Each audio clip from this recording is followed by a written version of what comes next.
Hi, hi, hi. This is the start of the reaction. I have to check some little things before we start with the stream.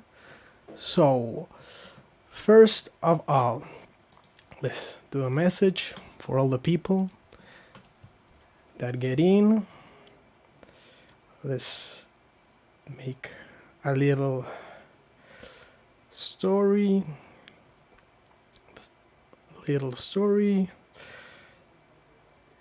Hey, story plus.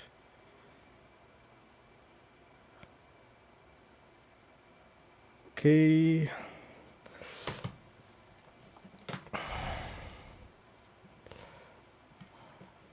Let's check what's the problem here. So I've been listening to quite a bit of Quadeca for a really long while, and I've been holding on this whole weekend, trying not to see any comments and reactions and stuff, but I mean, this is the only thing I could get. So basically now I'm doing a bit of time to check the reaction of chat. Hold on. Here we go. Let's see if I can get right to the streaming chat.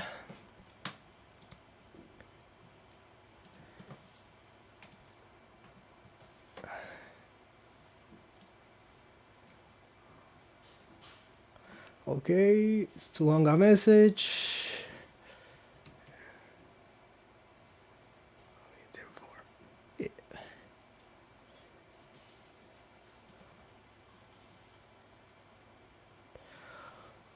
Okay, there we go. Let's check. Okay, I have a friend telling me that everything's good. It sounds good, so let's get into it. So, first of all, I wanted to check a bit of the album, right?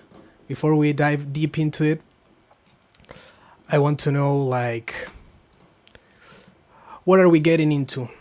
Since Quadeca is such a massive world builder with most of his projects, especially this one. I know that this one is supposed to be like his most ambitious project overall, musically, what he said so far. So let's see if in the Wikipedia, Genius, and YouTube description, if there's some info overall. Like, I haven't heard the singles. I haven't heard any interviews previously to it, except the Kevin Abstract one and Zach Sang. That I've seen that there's a new one only with Quadeca. But the last thing I heard for Quadeca is the "Why don't you abandon me?" That's the last thing. So, and I love it. One of the best songs of this year's for me. So let's check the album. So here we got the iconic Vanisher logo. Let's see the description. Of course, produced, written, mixed, and mastered by Quadeca. Directed, edited, and I think the script also. In X8 Music. Maybe this is a new label. I think he was with Dead Air previously. So we got a spoiler feature, spoiler of the features. I already spoiled myself the features because I saw Quadeca posted a track list, and also that there's a sample from Chico Huerta, so I am looking forward to that. So here we have no description of the album. We have all shoutouts to everyone here who worked on this project. There's a sailing instructor, so Quadeca really went hard into this. Hiring a teacher. Yeah, so there's I think an air conditioner. I can turn it off because here is quite hot. But before the album starts, I'll maybe turn it off. So yeah, that's what we got here in the description. So let's look at Genius, the lyrics website. If there is like some overall description. So it was first teased with Way Too Many Friends, the music video of the last project, Scrapyard, banger. That at the end it was. So there's like, I also saw this Coachella performance where he teased the album. So he launched a music website called X8 Music.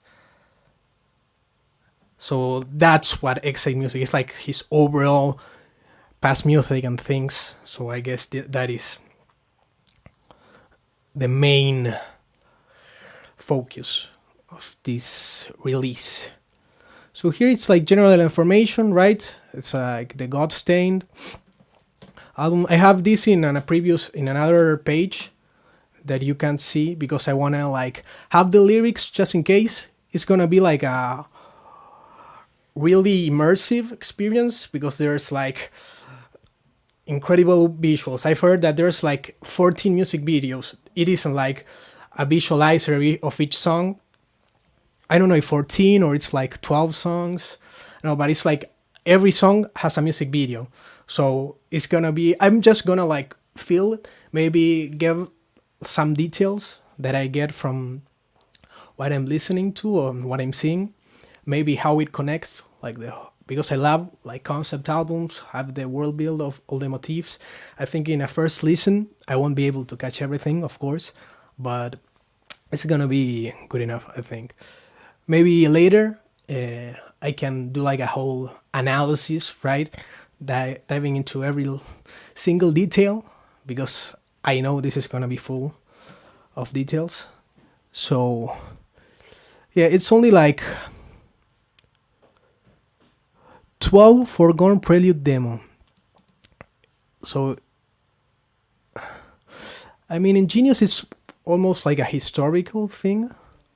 It doesn't have like a summary of what we're gonna get into. Like the previous album was like a ghost theme, like the previous concept album. I didn't mean to haunt you. But here it's not. In Genius, there's not like a general description of like what the concept of the album is. So here Wikipedia is like, also the only little thing is like it describes that he's as a sailor, so sailing is maybe like a main theme, that we have like this figure of Quadeca like sailing from his start, like making YouTube videos. And KSI this is to a mastermind world building musician, and he went like, he has this typical fashion of going to different countries and building a narrative around them to fit the concept. So previously he went to Iceland, to Turkey, Portugal also. The place in Turkey was insane. It was like a whole abandoned Disney fantasy town that was illegal, right, to go here, and he went. So I think sailing may be like one of the concepts, right? So Vanisher, Horizon Scraper. So that already has like the feel, right, of vanishing into the horizon and scraping it. The album cover, right, is also like this blue, like with names. Like the definition isn't that strong here, but it's like a moon. There's, and I don't know if there's letters, there's like a feather or like hairs. It looks like a wing. So that's all I know. So we're gonna dive straight into the album right now, and with no further delays, I'm gonna close everything else and let's go.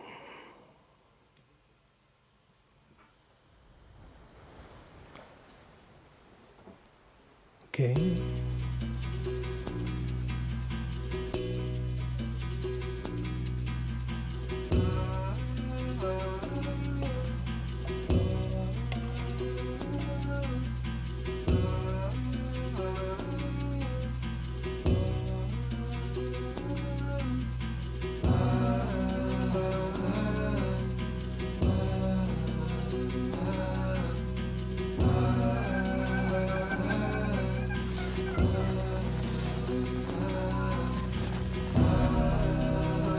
Holy. Give me those harmonies. Give me those. Yes, yes. Already ascending. I wonder if that's a sample at the beginning.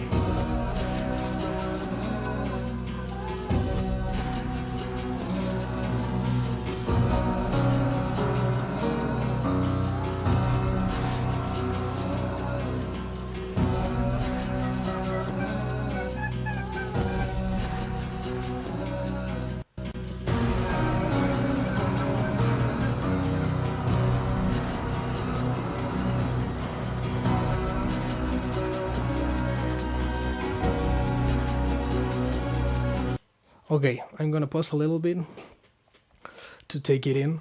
So this seems like an island made of like hay in the middle of the ocean. We got like that percussion sample that I don't even know where that is, but like where it comes from, like those instruments, but it sounds like kind of like a singing drums. I remember like between two things, like the singing percussion that they used in the what was it called, the Black Panther soundtrack, and also like some Brazilian string that they use like in capoeira. So maybe that if it's the Chico Huarte, maybe that's the Brazilian guy, and it has something like that. But it has like one that has like that I don't know, envelope, like pitch envelope. It sounds kind of like if you think about it in like electronic music production. So here it seems in his island, trying to fix all the different sails to go off with this sunset. So it's very atmospheric, very gentle and epic also with all the harmonies. So let's continue.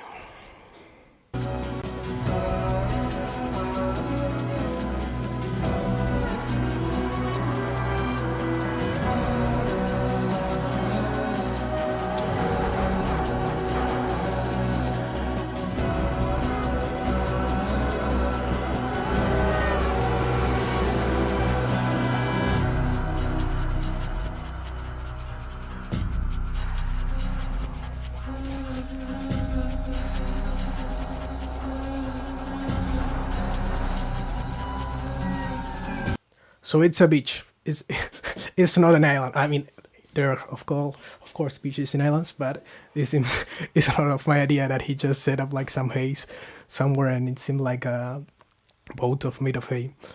But here we start to get a little bit more dissonant, right? I think there's some string arrangement or some strings coming in, or also the vocals getting a bit more of dissonant intervals. Maybe the realization, right, of what sailing means into the unknown.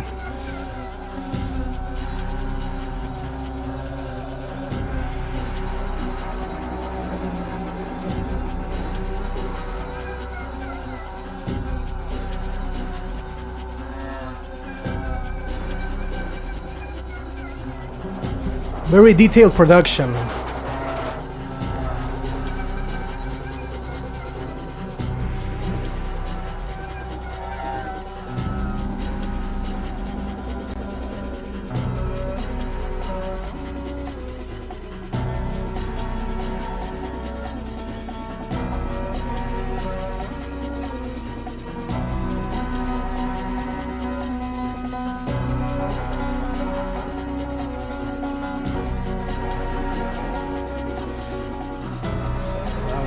To the seventh, and then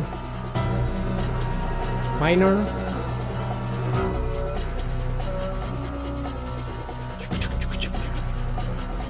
percussion.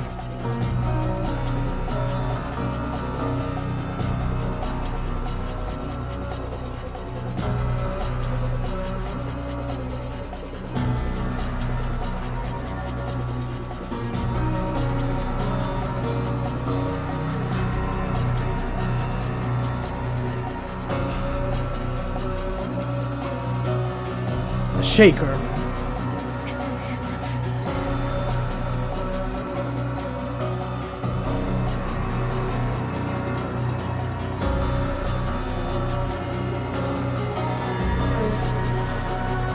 Nice moves, vibing.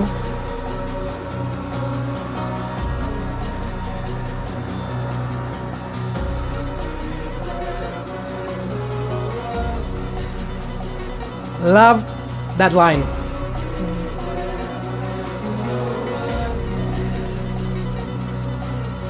Tasteful. Octave.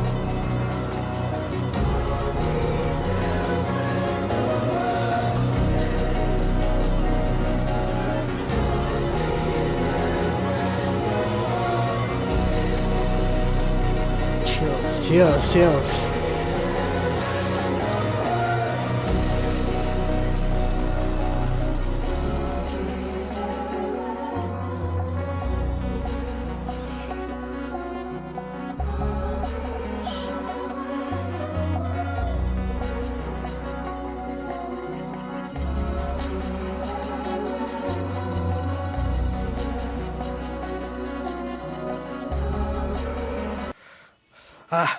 I don't know where to pause. It's like I'm so immersed in this. But I also want to say so much, and like I'm like fearful that I'll forget. So that build up, right? Pure chills. And I'm reading the lyrics. It says, "I'll be there when no one is. No questions asked." Like first I didn't like listen to lyrics. It didn't seem to be lyrics, but with those, like, when that melodic line started that I love and the octaves started again there, I started to sense something. Like this track seems to be like the whole way through, like the same lyrics. So I guess these ones are that, and it sounded like those were the lyrics. So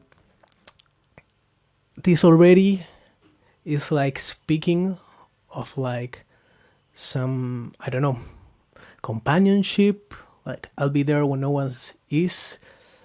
No questions asked, like uncompromised companionship for someone.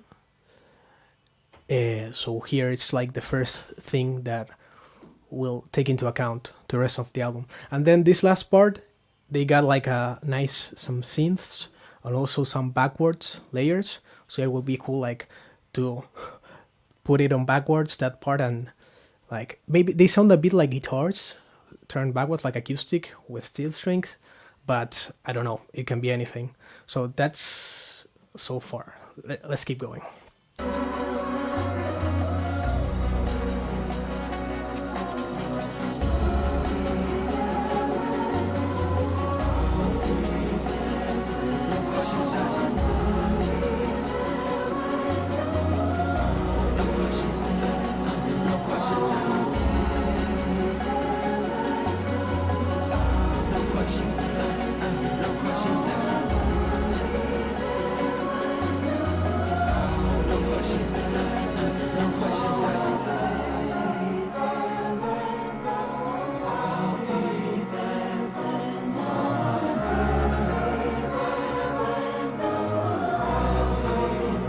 The strings.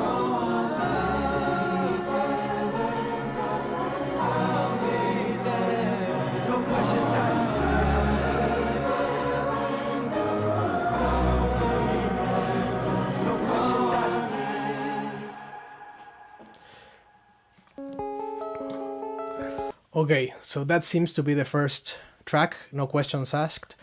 The lyrics were definitely clear, that part.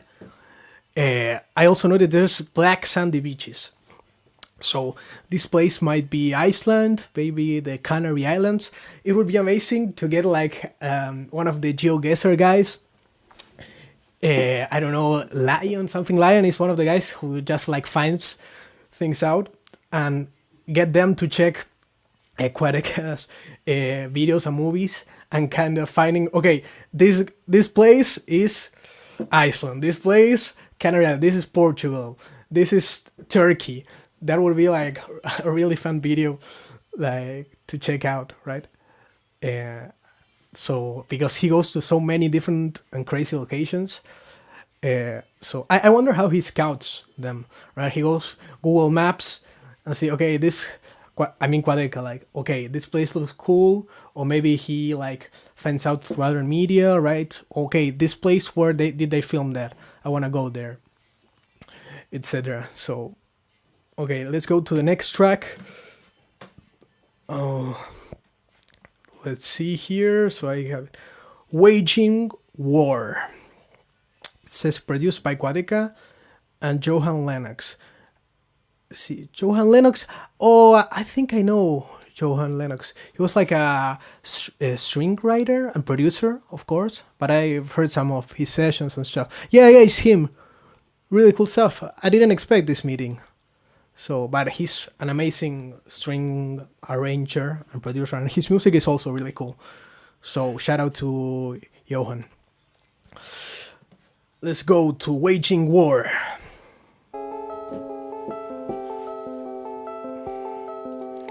So far, I cannot be more excited for this.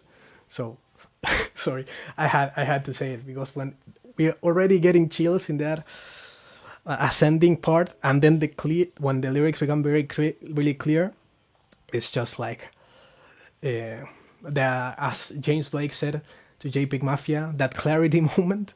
But instead of saying say what you say on Twitter right now, it's like clear lyrics, right? So okay.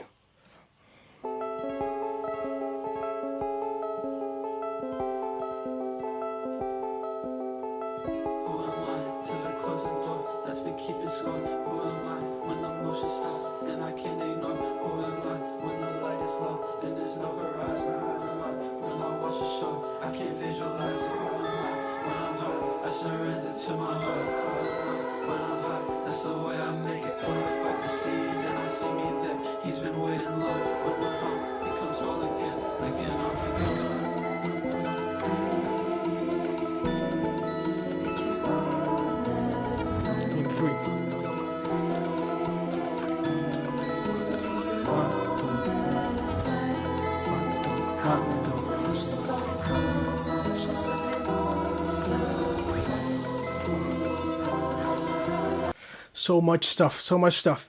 So we got that cool polyrhythmic 3 against 2. We got the famous lighthouse from the teaser. I don't know if this was like a single for the whole thing. Let me check out which were the singles. So one was Forgone. That it was like this long song, supposedly. I'm so excited. So GODSTAINED, Monday, and Forgone. So this one wasn't a single. But already in the lyrics it's quite clear, like the sailing thing. Like, who am I when I'm high? That's the way I make it part. Part the seas and see me there. Man, this is like... It seems so dense. Like, there's also Oleka in the chorus. That feminine voice coming in there. Since I've heard like love spells in the last Kevin Extract album, I don't know anything, really. It's amazing what the human voice can do. So, I'm gonna go back a bit because I think I lost the visuals. And I'm gonna let it hang a little bit more.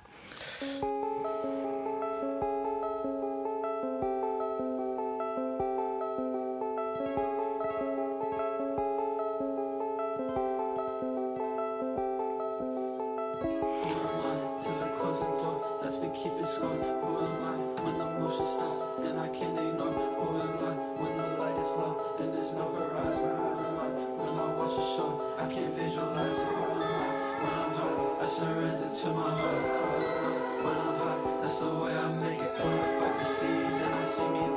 he's been waiting low. When my heart becomes whole again, I cannot recover. It's your own advice. Take your own advice. Common solutions, always common solutions, but they won't suffice. I'll survive.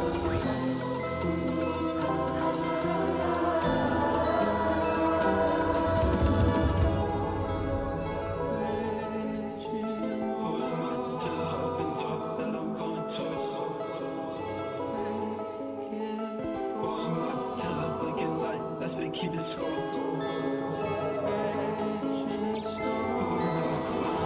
It's the way I make it pop.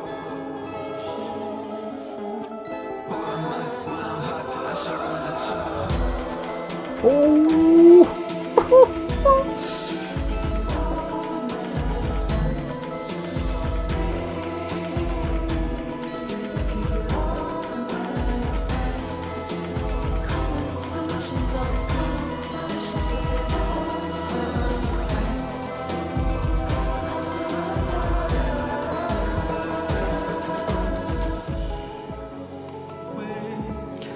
Okay, before we go to the bridge, this is a really deep track. Like, to get like Tell Me a Joke was the previous one, which was more like an evasive, in a sense, like. But this one is going like deep, straight into it, right? So, take your own advice. This line is great. Common solutions, all these common solutions, genius. Okay, all these common solutions by the ones of ice. I surrender. Okay, so he's waging war against his heart, maybe a bit against what he would feels like doing, and what he's maybe in an internal struggle. It also mentioned like a he low, so before he's been waiting long. It's maybe who's that he character? All the sea metaphors. So it's like something of surrendering. We start like in turbulent waters, right? Like being overwhelmed, like calming yourself, listening to your own advice, breathing. So let's go to the bridge. That was like not a drop, but like like the introduction of that percussion was tasty and groovy.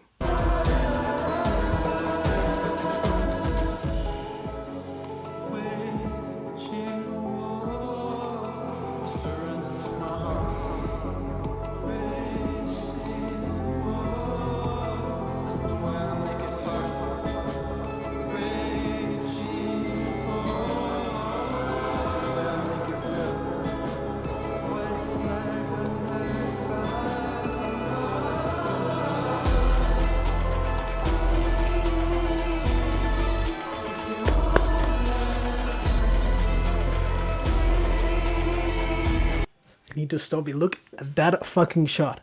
That's like a painting. I want to get like that in my room right now. How was someone in a boat there, like at the shore, and they took that picture there? It's like I need to find out where that is. It's amazing, amazing. Look, the dimension of tiny Quadeca right here. It seems like I don't know if that is even real, to be honest. Okay, I need to take a second. Let's continue.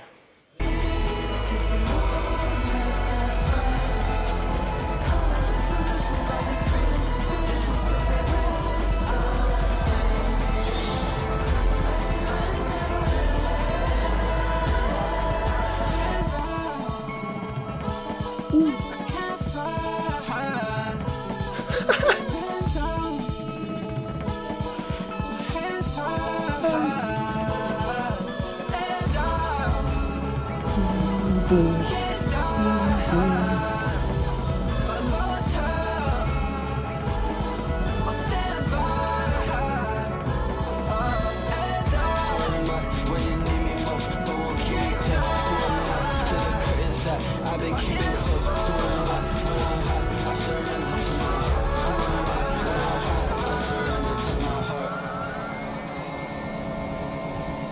What?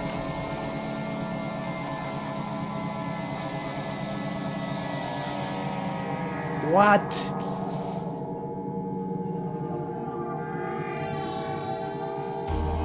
Okay. Okay, I think that's the end of the track, but that outro, that's a masterclass on how you can build a track for unexpected, like this introspective thing, and then suddenly those juicy drums come, holy, and that progression was nasty. Holy.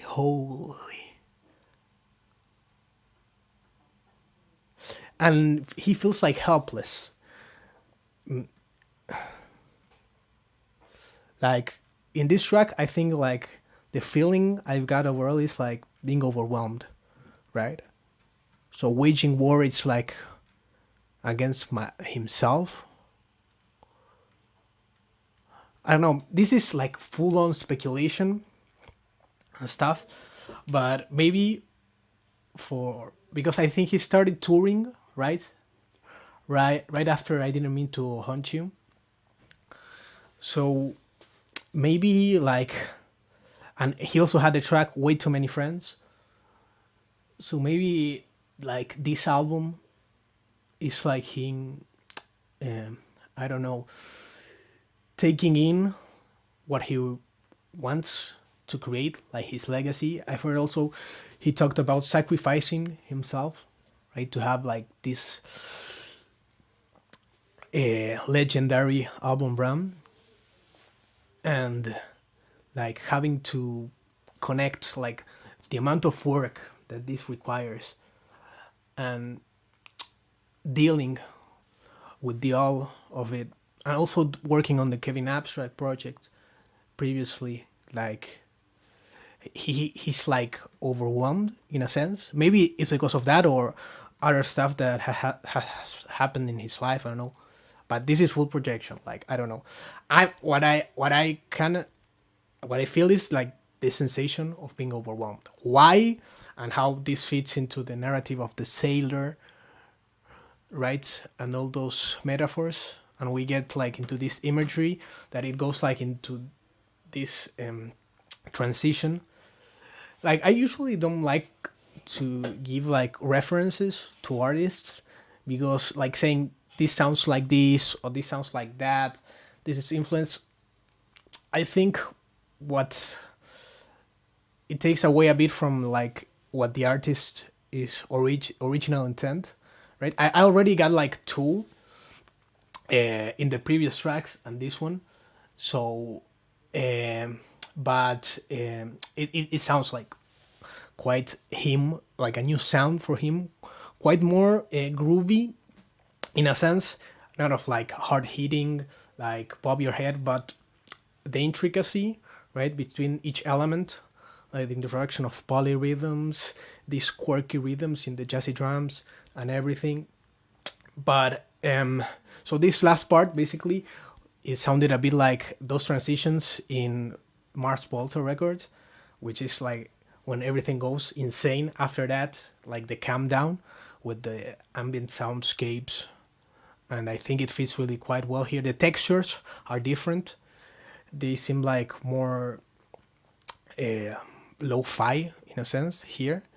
And previously also had like that happy Sufjan Stevens vibe when the choir came clear. But it still had like his voice, which is quite different. So, okay, let's listen.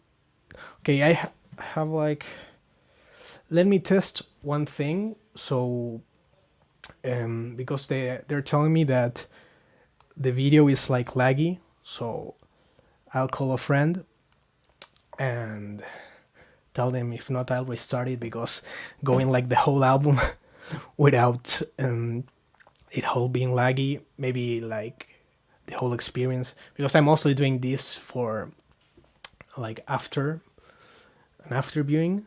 So the live is just a component because I wanted to try it out without editing and everything. So let's have a friend introduction. Let's call him.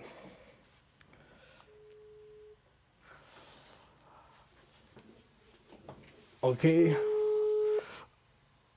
This is like never seen before in reactions. Hey, how's it going? Are you calling me live? Live reaction call to save the stream. So, is it all like laggy when the video is playing? Let me return because I was talking to another person. Yeah, when the video is playing, it's laggy.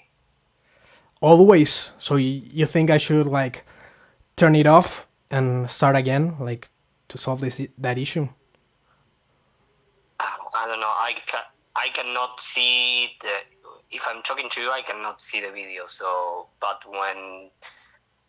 every time I saw you that you put play on the video was laggy, and then when you put stop, it took like a couple of seconds to resume, to stop the lagginess, and then you were there. It resumed normally, but when the video was playing, it was laggy. Okay, so it's only like choppy video, but the audio isn't choppy. The audio is perfect, yeah. Okay, Only so the video is choppy. yeah, and my camera is also choppy. Yeah. Okay, so it's like basically when I'm playing the video, like we're in whole choppy mode, but the audio is good, and basically when I stop it, it becomes good again. Okay. Yeah, it takes a couple of seconds and then it becomes good again. Okay, so I'll like make longer pauses because like starting the whole thing up, if the audio is good, I think I'll just pause more and wait for it, because even though like the visuals are really important to this, I think that the music is like the main thing that I have something to comment about. So I'll just try a new thing, and you tell me if I'll try to go full screen, and I'll play it, and you'll tell me like, I think there's like a stream delay of like 10 or 11 seconds, and you tell me via message if it's good, okay? Okay. Thanks a lot, bye. Okay, I will. Bye.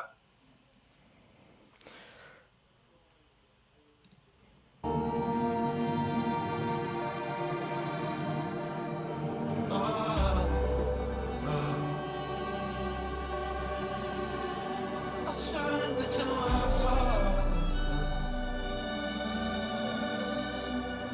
I surrender to my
Whoa.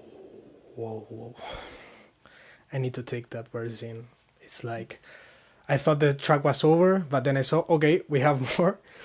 And he dropped like, how do I process this?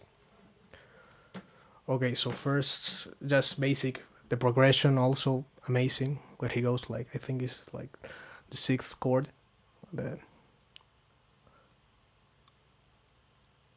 So what's left to say? Out of the roof I sleep, away, away, and in the calm before the storm, forgive myself for being born. So this is like a really dark place, right? Reverse the loop, also reference to the reverse production that we had there. Swimming forwards, chlorine hit me, chloroform like references maybe to analyzing the thoughts and stuff. Like when he's in the water, like he just wants to. Miles away from my limbs and yours, do the dance till I don't look forced. Next time keep it to yourself. I'm too vulnerable to kill, and my weakest. I'm everyone else. That's banger of a line. So, like, when I'm too vulnerable, like I'm my weakest, I'm just in like coasting mode. I'm like everyone else. This also seems like maybe a relationship thing with him when he's like far away, right? And someone like talking to him, and that's okay. So I just read the message. They still choppy. Will continue like this, so I'll just pause and then like give more explanations. I'll just pause more frequently and let the video run without like much commentary on top. So yeah. Okay, maybe I'll go like deeper into lyrics and stuff later, but so you took a couple lives, but you don't even know how to die. I've been born for years. You're still figuring out how to die. So this is like a person who's much more like insensitive than him, it seems. So but they don't know how to deal with stuff when it comes to them. Like they can do it to other people, but when they're in a tough spot. So yeah, and we got like this fucking scenery going like first for the beach, now to the lighthouse. Okay, let's keep going.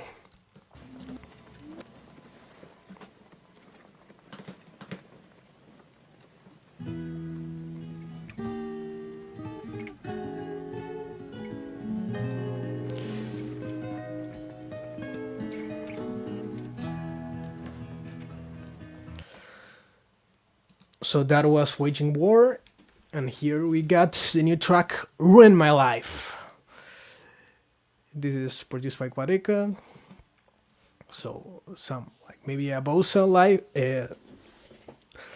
let's see, some Bosa vibes in the style of the track that was on Scrapyard. That I don't recall the name at this moment, but it was one of like the sweetest tracks there, like the vibiest like.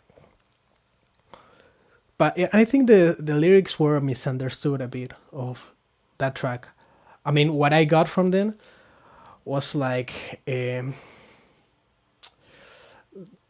when you enjoy so much the company of someone else, like from there, I have to like get the track and the lyrics like to really recall, because now my memory is kind of shut off. But shoutouts to that track also.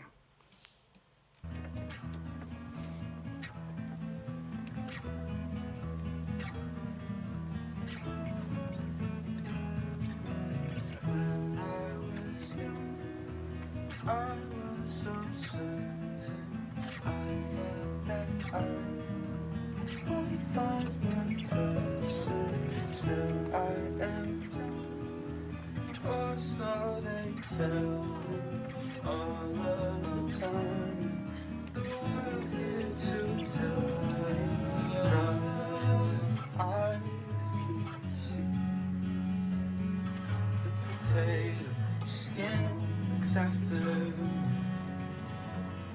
Is this back turned to God hung up his sign? So I might have to ruin mine to make it. So your boots right where you left off. Don't get too cute. There was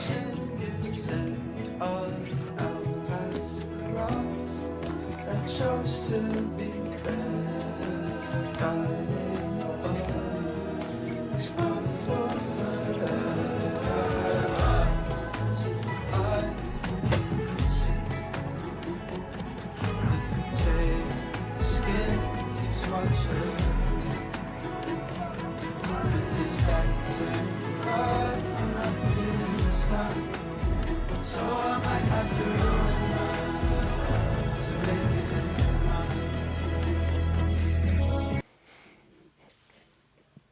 Okay, so it's more of a waltz, right? Like the 1 2 3 1 2. Let me see a little bit of the lyrics. They're quite cute. Like it has like a more like grotesque language in a sense. Like rotten eyes can see the potato skill looks after me. But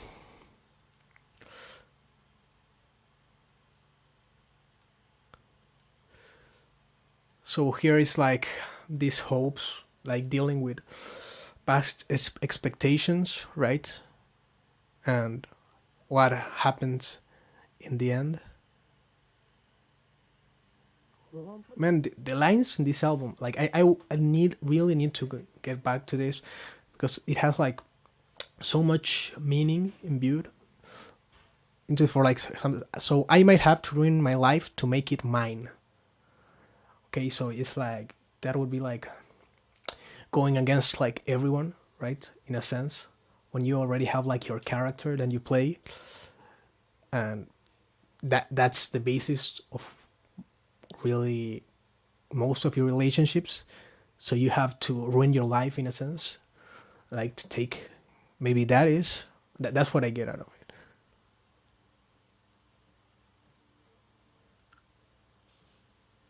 Out the past rocks that chose to be better, guiding a body that's birth for forever.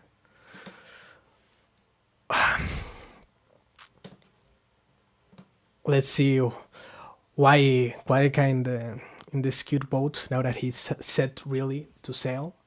Like first got the beach, now in the lighthouse, now in Ruin My Life. He's already taking off in the film. Like kind of like wandering around his boat.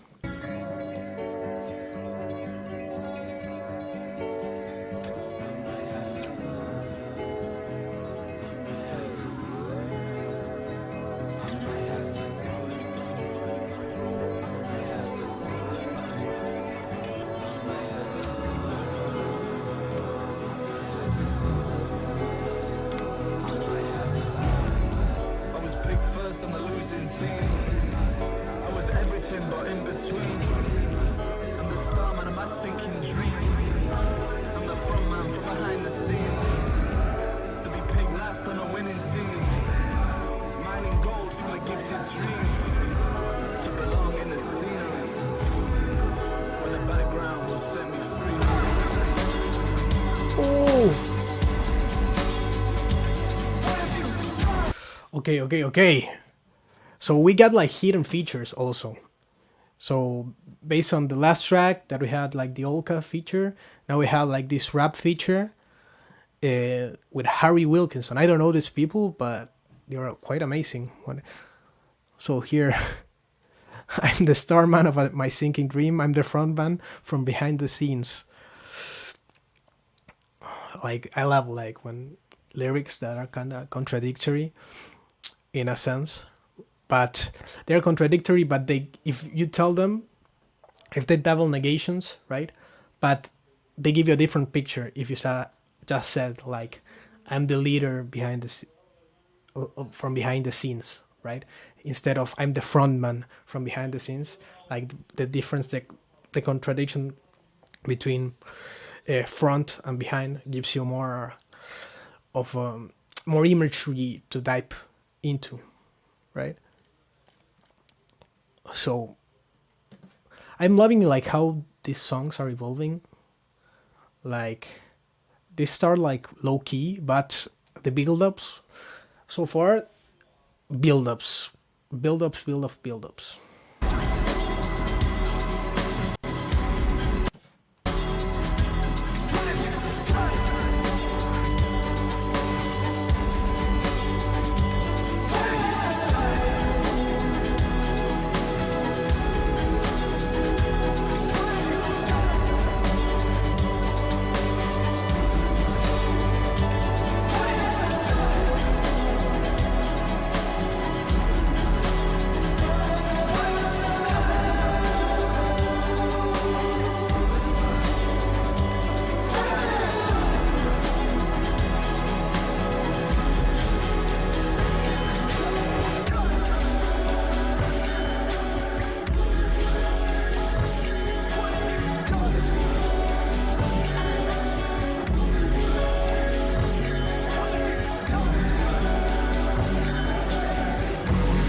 tingles in my back.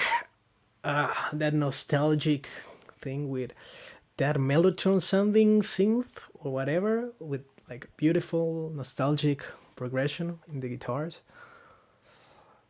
Wonderful end to the track. Let's see what comes next.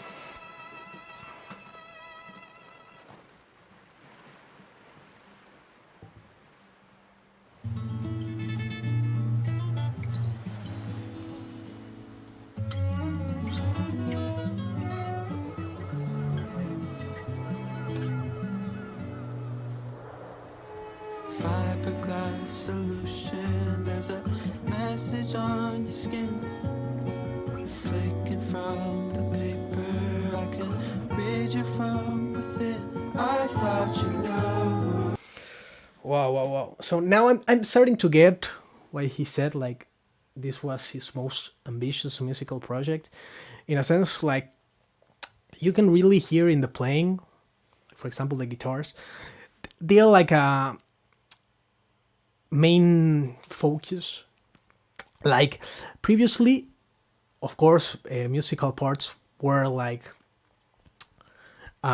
really noticeable, but in sense of the playing, right, there's quite care taken into it. Like you can, it's not like something that you are like a beat, right, and on top of the video you have layers, and then they feel like their function, but they mostly loop. Here it's like something that, okay, one player would play this. I don't know if he got a player for this song or whatever, but they seem like each through composed parts, right? That's, I think, like the terminology. So it goes like, it's always varying in a sense. Maybe they can repeat the harmonic progression, or they can repeat a melodic line, but there's variations, right, in between each repetition.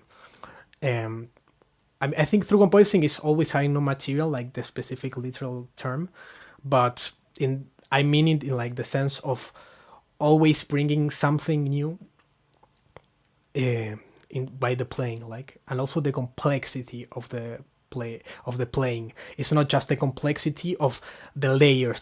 There are so many layers, right? Each specific voice has its own life. That's what I mean. What I'm getting from the sense of the musicality. So this is GODSTAINED. This was I think the first single or one of the singles.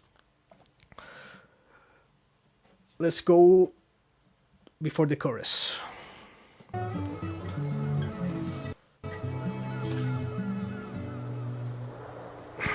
Fiberglass solution, there's a message on your skin, flicking from the paper. I can read you from within. I thought you knew something that I never will. GODSTAINED, GODSTAINED. Show me what I'm missing from the land you couldn't stay. I can see your history from 1,000 miles away. I thought you knew something that I should say. Cause we're one and the same. Okay, so also I think this is one of harmonically one of the songs where he stretches it out more, so like he goes more outside, like chromatically. Like you have like basic chords, right, in a songs that are between like a relative home, right, or world place. And since you have 12 notes, right, usually scale R7, and you can go outside of those 7 notes into the 12. And if you're even more daring, you can go like microtonally in what's in between each notes. But here he seems like to go chromatically to like, it seems like he's going out the more. And here it seems like he arrives to a new place, right, in the video also. So in that way, it's correct, right? Also, the lyrics are speaking about like this relationship. So here it says, I mean, it sounds more like not apologetic, but like more reflecting, right? And being open instead of accusing, right? Like now being into the feedback of it all. Okay, let's see.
This man, this is a thing that's underrated about Quadeca. Like he'll just give you like that insane bassline feel for just once, like in the song he had with Breakins, right at the end. It just gives like the whole thing, and here I can feel like a vibe. Also referring back to the musical thing, we got Oleka back. Shout out to her. Really, she captures that spirit of the bossa sound, right? That you got like from singers like Astro Gilberto. She captures it beautifully. So I've got here like, for example, what I was saying to the musical ambition. Like you can hear something that's in between, like this Brazilian influence, and also like a Tyler the Creator influence. But in difference of the Tyler the Creator thing, which I love and he's amazing, you've got like more acoustic elements, right? Instead of production-based elements, in a sense, and that gives it the livelier feel. But what it makes it unique, in a sense, is that you've got like the live instrumentation, you also got it like in English, but it's not like the same rhythms, right? And the melodies, like this is really catchy, like the whole thing that goes, I thought you knew, that part is like amazing. So, but it's not like something that you would hear exactly like that, okay? So that's what I think gives it its identity so far. Okay, let's keep going.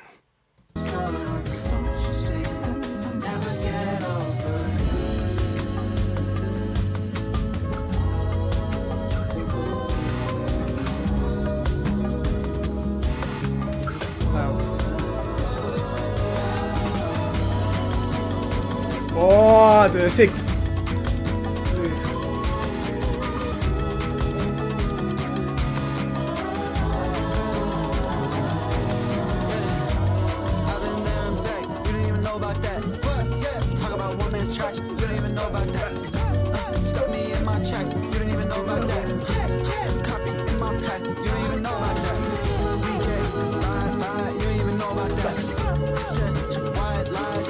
Look at that.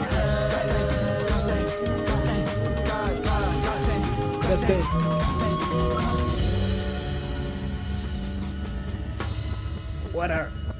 What's that chord, man?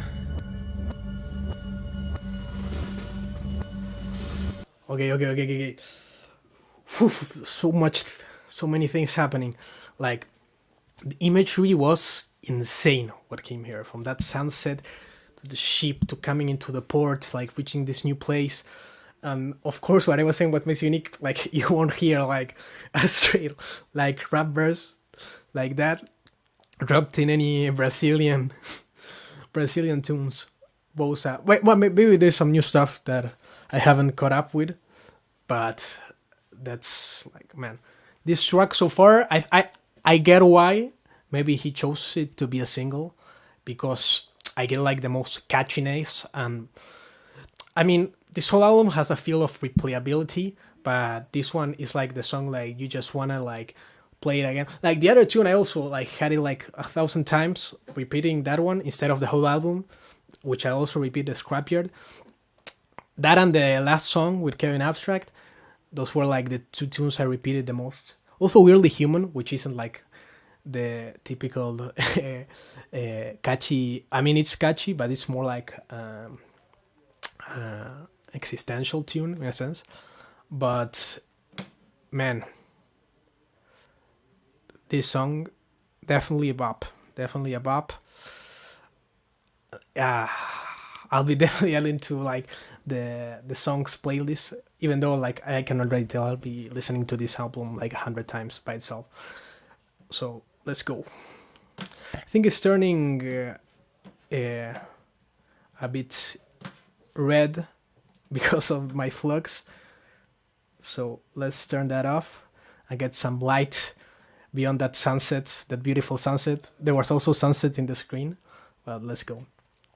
Oh, what happened? What happened? No, everything's light.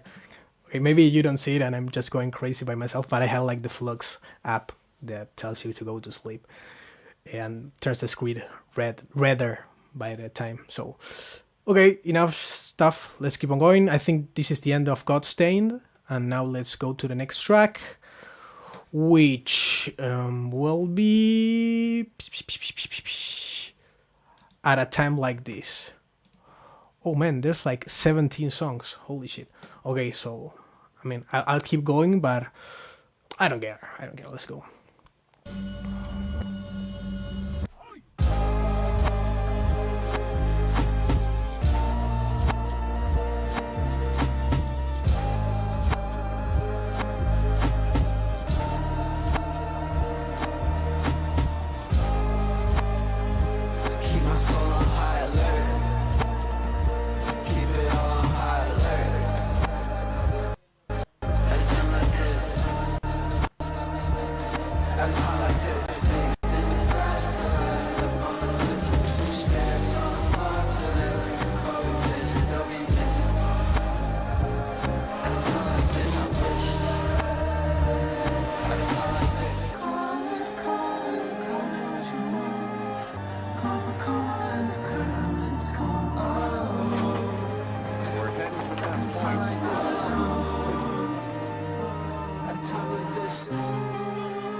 Timer told me not to bother. He thought getting home would take way longer. Scraping all the rust off of his armor, melting in my hands like salt and water. Spoken like the father of a father. I thought getting home would take way longer. I thought getting home would make me stronger. At a time like this. VHS, tell us that my way. Gold on my body, I said I was my way. God stay my body, crash my getaway. I could hear the pain from the landline. You were too young to be the bad guy. You were just a child, life just happened to you. Sleeping on the wheel when it breaks into you. And time like this. Whoa. Going to the darkness, living deep in the darkness, man. So I just wanna, this seems like a more introspective track, like from, also in the video he goes back, the film Back to the Sea, and how he deals with all the emotions, right? I keep my soul on high alert time like this, man.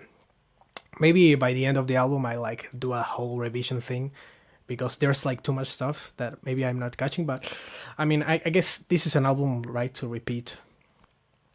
Well, MIA, Missing in Action, right?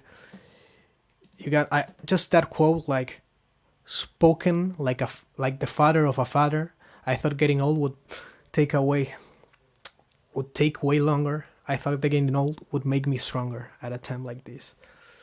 So like he's growing up so fast because of everything that's happening, right? I think overall this album, like these are like the first 5 tracks or 4 tracks, and it seems like more than from what I'm gathering. Maybe I'll be completely wrong as I go over, but more like a conceptual, more than like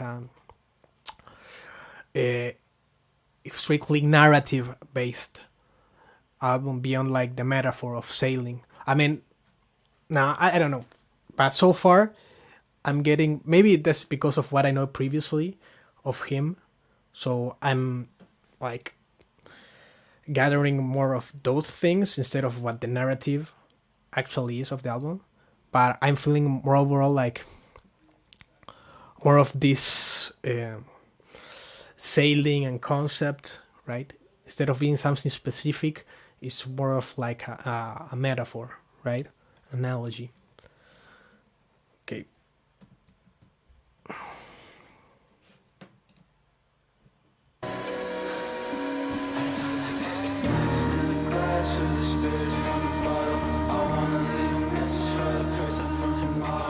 I know that place. I think that's in France, right? The castle in the sea. To the west in France. I don't know the name of the place, but that's one place I want to visit.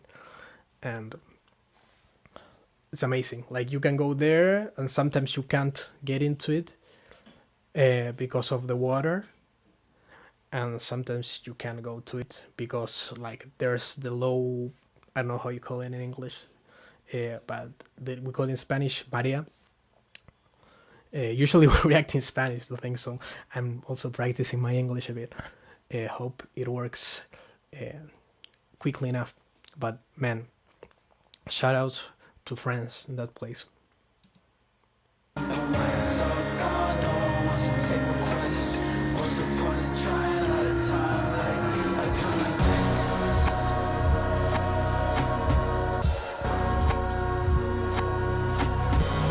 Also, the whole production was insane previously in the rap verses, like those fucking, when I was doing like this trembling basses, like shattered the whole atmosphere. But yeah, let's keep going.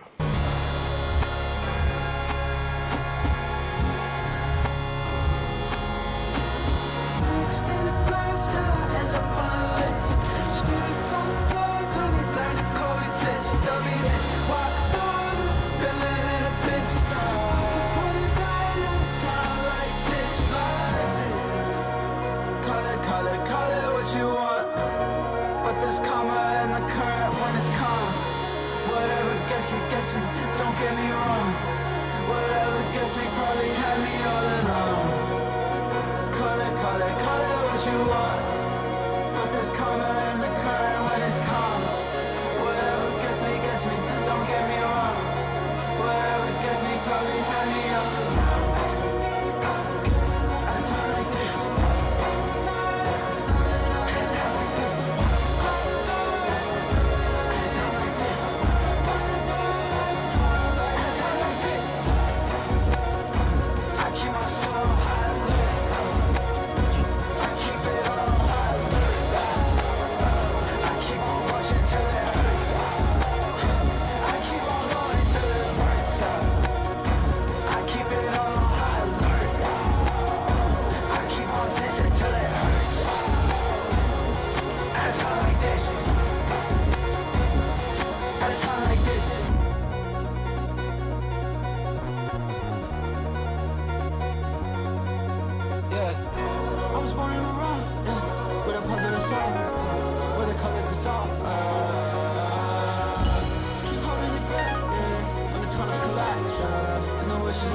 And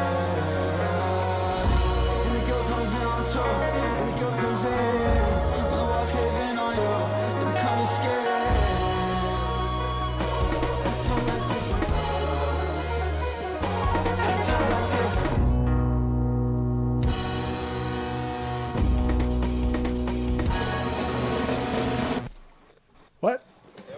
well. There goes the wind. Turn the engine. It's a gorgeous island. Okay. Okay. Holy shit, man. This track I think is like the most interesting to me so far, production wise. Like there's so many layers and so many levels in terms of distortion of the elements, right? You have like this insane like ostinato thing. That's like a more of a sense of a production element. Maybe he played it like differently, but it sounds like more of a layer beat and other stuff that are adding.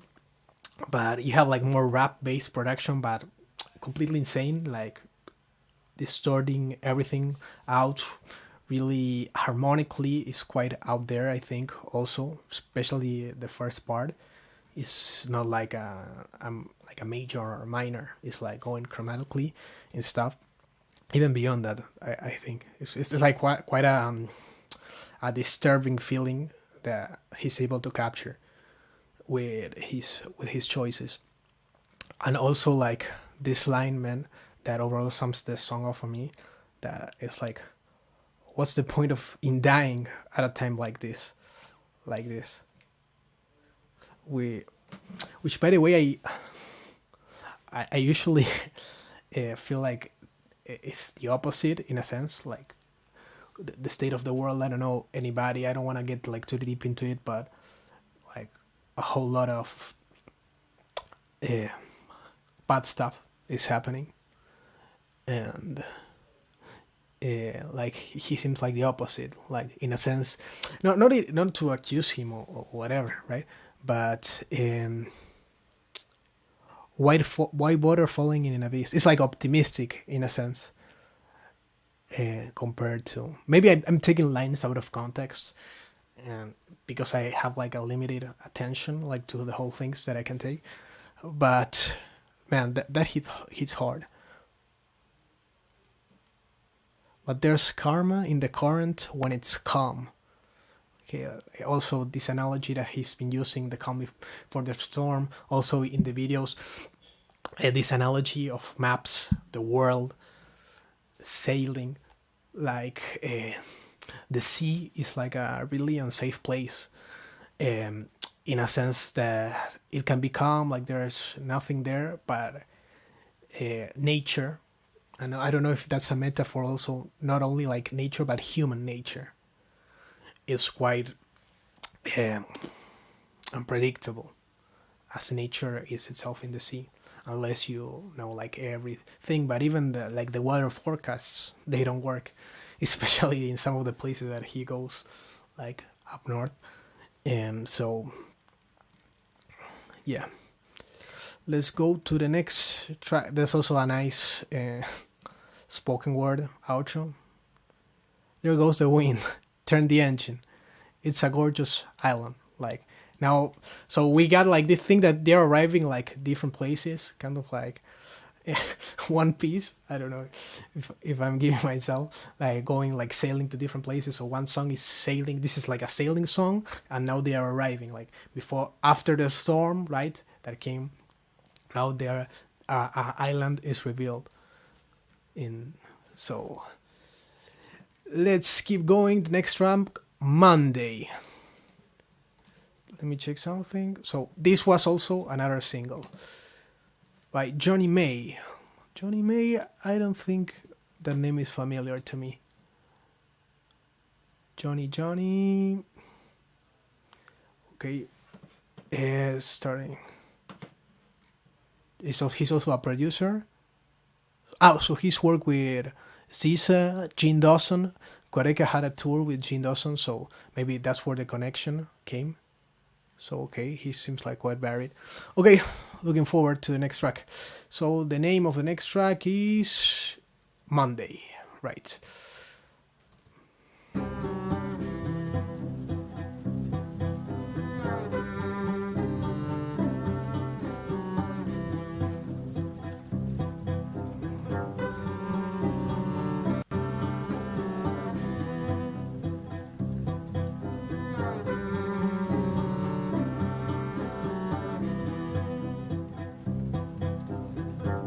It's that time of the year where I start getting old.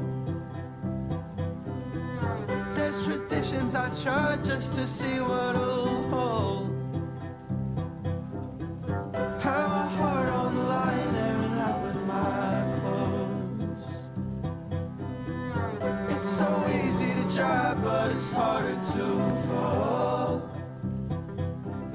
Darling, don't you give up on a Monday. I wanna tell you I want you. You'll probably take it the wrong way. God, I'm losing my grip on the runway. I wanna get there with you now. Next time I'll take you the long way. Okay, man. First, you were back on the island, right, in the film. Then, here is another clear example of musically, right? The piano playing is gorgeously wonderful. And thematically, so here he's reflecting. Maybe this is a relationship, right, of this sailor that goes out to the sea, and he goes alone or his crew, right, and then he comes back to this person. So, in a sense, it's like I'm taking you with me this time, right? I don't want to like do things like in short bursts. I'm losing my grip on the runway, man. Yeah. That's such a like impactful thing. I feel, and there's also like this this recourse. I don't know. It's like this motif of, it's a technique that he usually uses. That's going like to the falsetto and then dropping. Like why don't you abandon me? That thing. My voice is killed, but yeah, it's like that thing, and he does it so well. Like I think that he has such a great falsetto range. Like when I first heard Sisyphus, it was like holy man, and every time he uses it, like tell me a joke, or even the intro of I Didn't Mean to Haunt You, like I'm not the one that happened. I don't know how it goes lyrically, but man, it's always a pleasure to hear that. Like you got the I'm done tie reactions when he goes. I will do like that with his falsettos. So yeah, man, more power to falsettos. It's that time of the year where there's smoke in my breath. I can cover it up with a joint and a match. If I zip up my coat, all the feathers will leave. There's a hole in the down and a trick up my sleeve. Darling, don't you give up on a Monday. I wanna tell you I want you. You might have took it the wrong way. God, I'm losing my grip on the runway. I wanna get there with you now. Next time I'll take you the long way. It's that time of the year where I put on my hat. Oh man, what that lyric is the time of the year. There's also another song that Quadeca has that lyric. It's the time of the year, man. But I can't seem to recall it, man. My memory isn't working today. I should have like taken notes before. When I do the analysis, I'll have this all set up. But it's that time. Da, da, da, da, da, da, da, da. Go. It's in Scrapyard, that song, I think. Oh man, but I don't remember. Okay, let's continue. Cause the light's getting strong and it's blocking my path. When the water is warm, it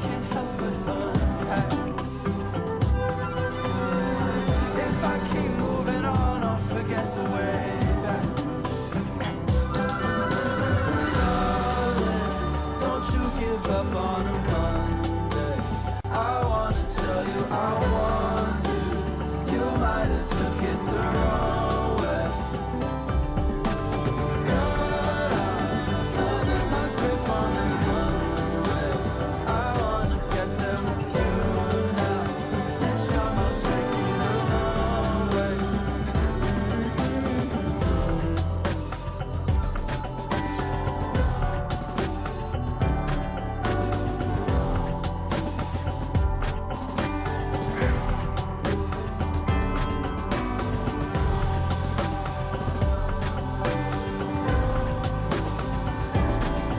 That one previously is one of my favorite Quadeca harmonic techniques, right?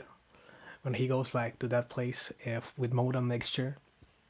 Right. I need to then figure it out, but I think he also used the same in the track that anticipated this album. It's Way Too Many Friends. He uses the same harmonic technique. Okay.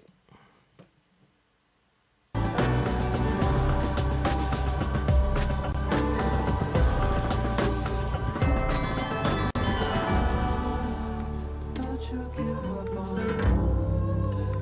I wanna tell you I want you. You might have took it the wrong way.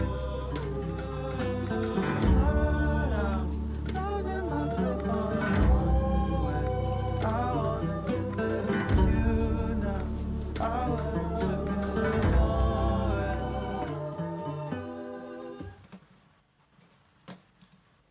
Nice. Really beautiful track. Like it's a different vibe here than the rest. It's like a more positive in a sense. Hopeful. That's the word. Like, don't you give up on a Monday. Like, we're just starting the week. Like, that metaphor is like really cozy in a sense. And those harmonies at the end. First the falsetto, and man, I love it. I love it. More. I want more. So this was Monday. Also chill track. Also, it's more like a song in a sense, so that I guess also why it's a single. Dancing Without Moving. Let's try it out. That's how I feel with this music, though. I'm quite energetic. I move quite a bit. Like it moves me inside this record. Like it's so much inner turmoil going on. So this one produced by Quadeca again. We're back in the island, so now the sails are down in the film. Let's see what happens next. Night.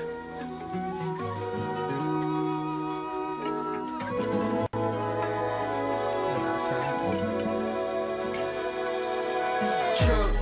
I had this feeling since I was the age of 22. I might as well do my dance.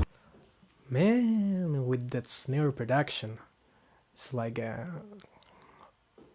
that's a really interesting snare. Just had to point that out. Without a crew, so I can step away from it like excuse you. Brush them off, no step without a shoe. That shooting star comes when the sun out. Better make that wish before they run out. I used to live in my regret, but there's just one feeling I forget. You always feel like I'm turned in my mind.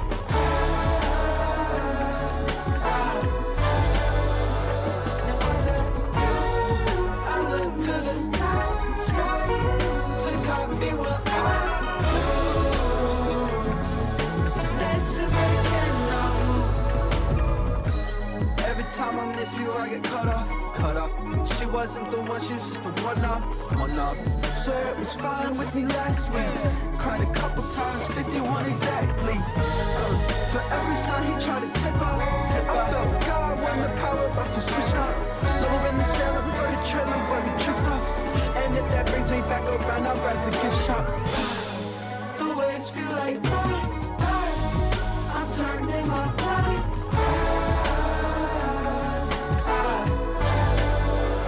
And was it you? I look to the night sky to copy what I do. It's dancing like I want. Okay, man, this is a really at night type of track. Really catchy, like I definitely dance to it. Also, to copy what I do is dancing, but it cannot move. Okay, so it's inside, it's doing it. Man, I wonder if it's the same bassist that played in this record that also played on the Breakin's track. He was such a man. It has a similar sound, and also the previous track, it was the Brazilian one, I think. It had like, it was one single line. He didn't repeat it. It was like this insane run. He didn't repeat it, but now it's like whole throughout the track, right?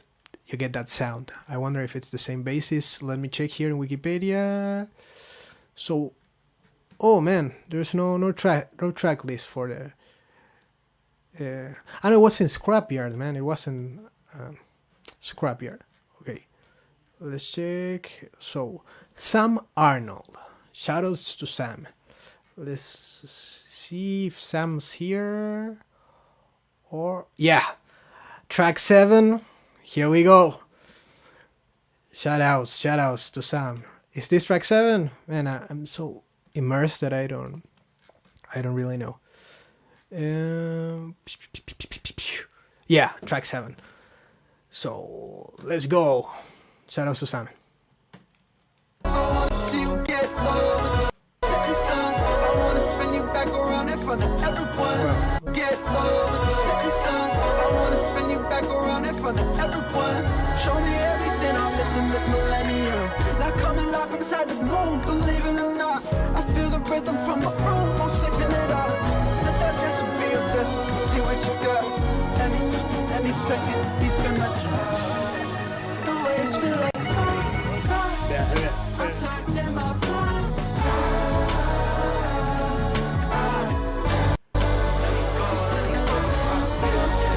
I look to the night sky to copy what I do. It's dancing like I know.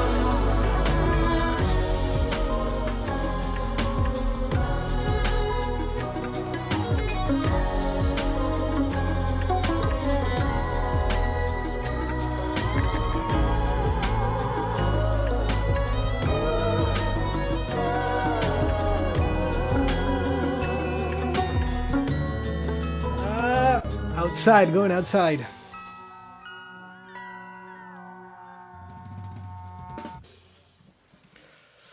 Okay, so man, there Sam went insane. Also Quadeca with that song rap that went in his third verse. Man, I think it was like fast triplets. So, man, that was really cool. So maybe Harry's back again here. Let's see.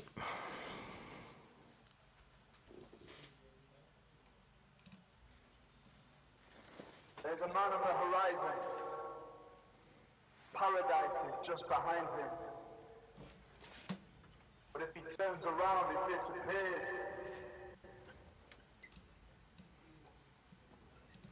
Man, that's such a feeling that I think I get being a musician, in a sense. Like, you got this idea, right?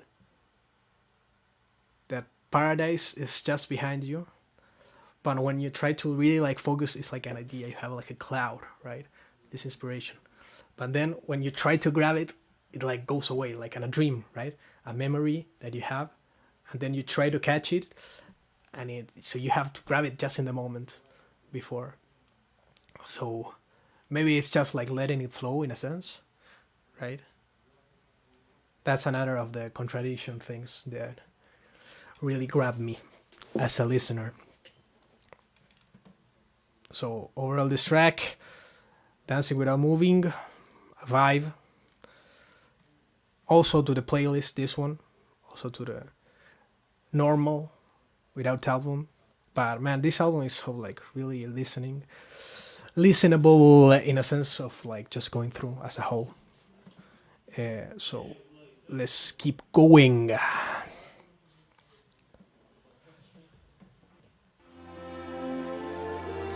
That's why.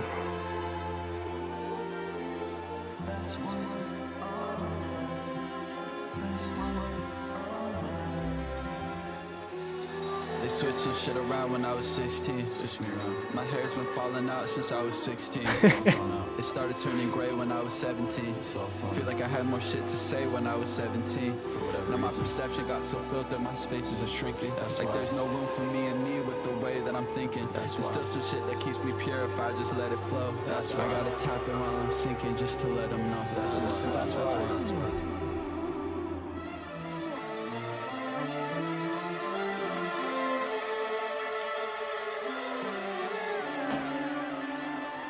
I saw so many new horizons and did not pursue it. That's why I sound like a broken record when I'm talking through it. That's why I should've roped them others in, but they didn't want to do it. That's why you might end up in my shot cause you were walking through it. That's why at the yellow light, treat it like a red. That's why backing out my truth, agree's best unsaid. That's why I'm dying in this booth, all I see is red. That's why I'm fighting my excuse to get me off the ledge. Cause if I jump I might survive and that scares me the most. What I witness from afar only scares me from close. What's been keeping me afloat is Okay, man. Here's a man. This is like quite a nostalgic feeling overall. Beyond like it sounds like a sample, but probably he recorded this whole intro because it sounds too clean in a sense. Man, there's a nice shout out to. Oh man, what was the name of the album before I didn't mean to haunt you? The one that has Sisyphus and everything. But it sounds to a track like about mentioning the insecurities, right? About losing hair. It was like a nice thing. And also one of his most famous line is the one referencing the bandana from KSI. From me to you. Yeah, that was, I don't remember the track, but it was like a nice, light-hearted touch before he dives the knife deep in your soul with the next lyrics, right? That feeling that you had more inspiration and like the world pigeonholed you in a sense. It closes your perspective. I get that feeling when you grow older. That's why. every stranger that I pass is where I'm not close. So that's why.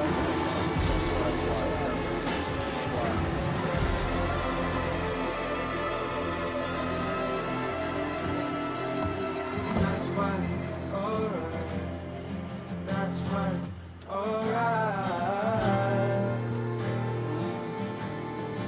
Don't get any days. Life, that's why, alright. That's why, alright.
Okay, man. No, I'm starting to think about more of this uh, narrative in this sense, like this reincarnation thing or body switching.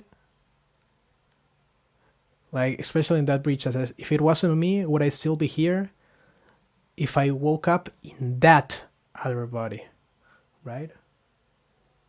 So maybe he's continuing the concept in that it don't mean to haunt you, like of ghosts. But maybe I need to go back to that track, the single that had all that imagery at the end, in the end. But I'm starting track 7. It took me a while, but maybe there's something to that beyond the sailing and going to new places. Now he's like starting to drown in this swamp, in this abandoned location. Let me check one thing. Oh man, so many tabs that you guys can't see, but okay, no. Just one checking if this was a single also. Yeah, I mean, I love the that's why refrain. So let's go. Ask the question why not? But my compass lies to me cause I keep putting it on the spot. Listen for the truth, very true, blaring on the dots. There's an offer from the offering, but it only costs a toss. That's a sore spot, that's a sore. Every mirror in my life makes another blind spot. Everything that I got is a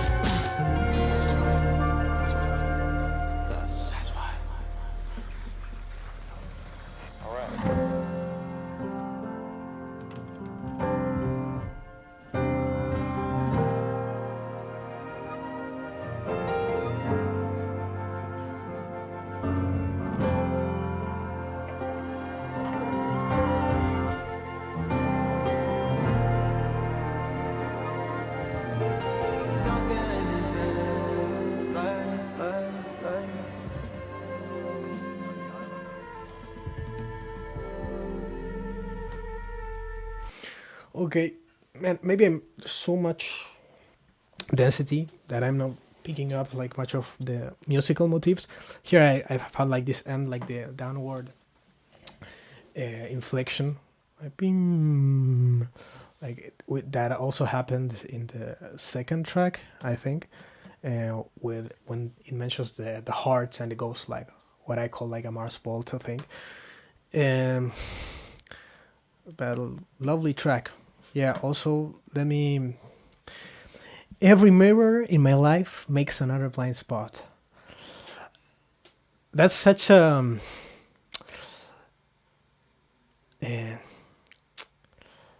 profound. Coming from him, there's so much to digest with that line, because mirror is like the reflection that he has once he puts out work, in a sense, right? Since his YouTube days, then releasing music, and he gets like all the feedback, and in that sense, like mirror makes another blind spot. Like the more you can see yourself in a reflection, the less in a cell, the less you can truly see yourself, in a sense, because also mirrors are mirrored, right? It's inversions, so you don't really see yourself as you are in a mirror, and it's also a superficial way that you see yourself. So I mean, there's so much to dive in with this. Okay, let's just process and we'll go through every track. That's why I think we're out halfway. I dream about sinking, so he was already sinking, in a sense, in the swamp. He was like half his body covered in water. Let's see. Now he's at sea again. So let's see where it takes him.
it was such like a nice instrumental moment right before the middle, in the middle of the album.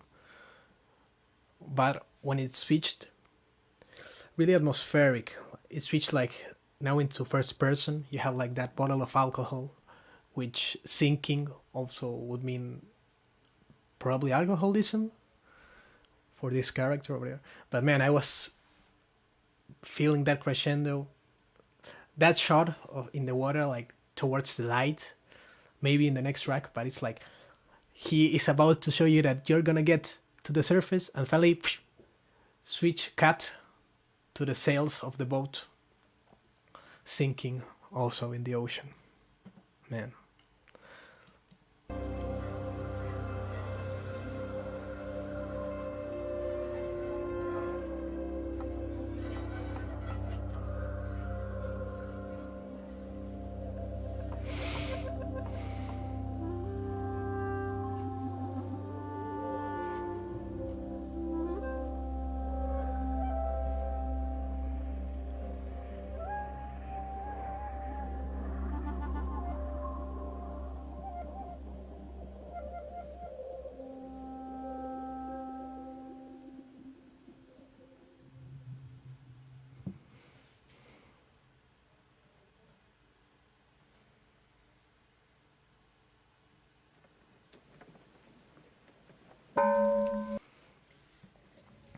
Okay, we're at the middle of the album. I think I'm gonna have another like break with a friend to check if it's fine. So if we, because man, this I really want this to go up and be like a record, right? Or because this album definitely deserves it. But maybe because I think it's an issue of like the bit rate that I'm streaming. Like I think previously I didn't have that problem. But okay, let's try to call a friend and let's see what they think. I don't know, maybe if he caught up, but it's gonna be a little bit of a surprise.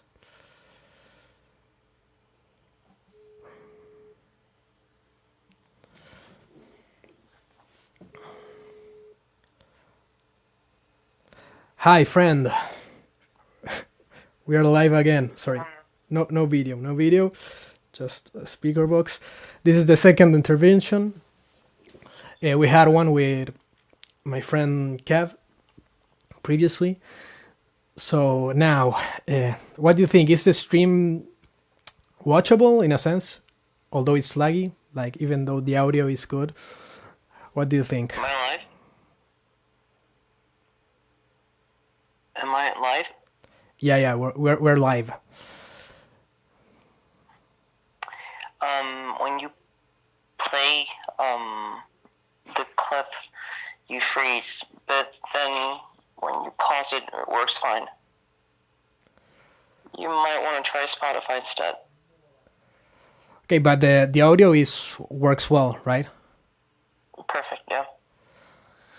Okay, so because I wanna watch it, like for the experience, but okay, so maybe I can play it like I can because if I play it here, it will lag. If I've played it on Spotify, it won't, but I won't see the image. Maybe I can watch the image in my phone, right? Even though it won't be the same, but at least it won't be laggy. So let me check.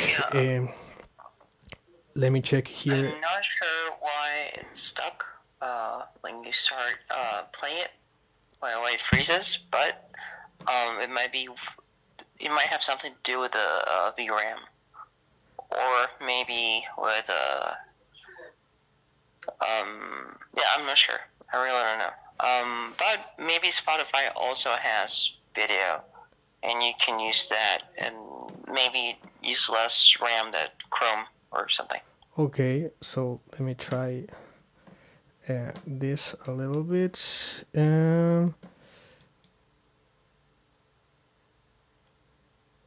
Let me check this. Let's open it. I think okay. So let's check out Spotify.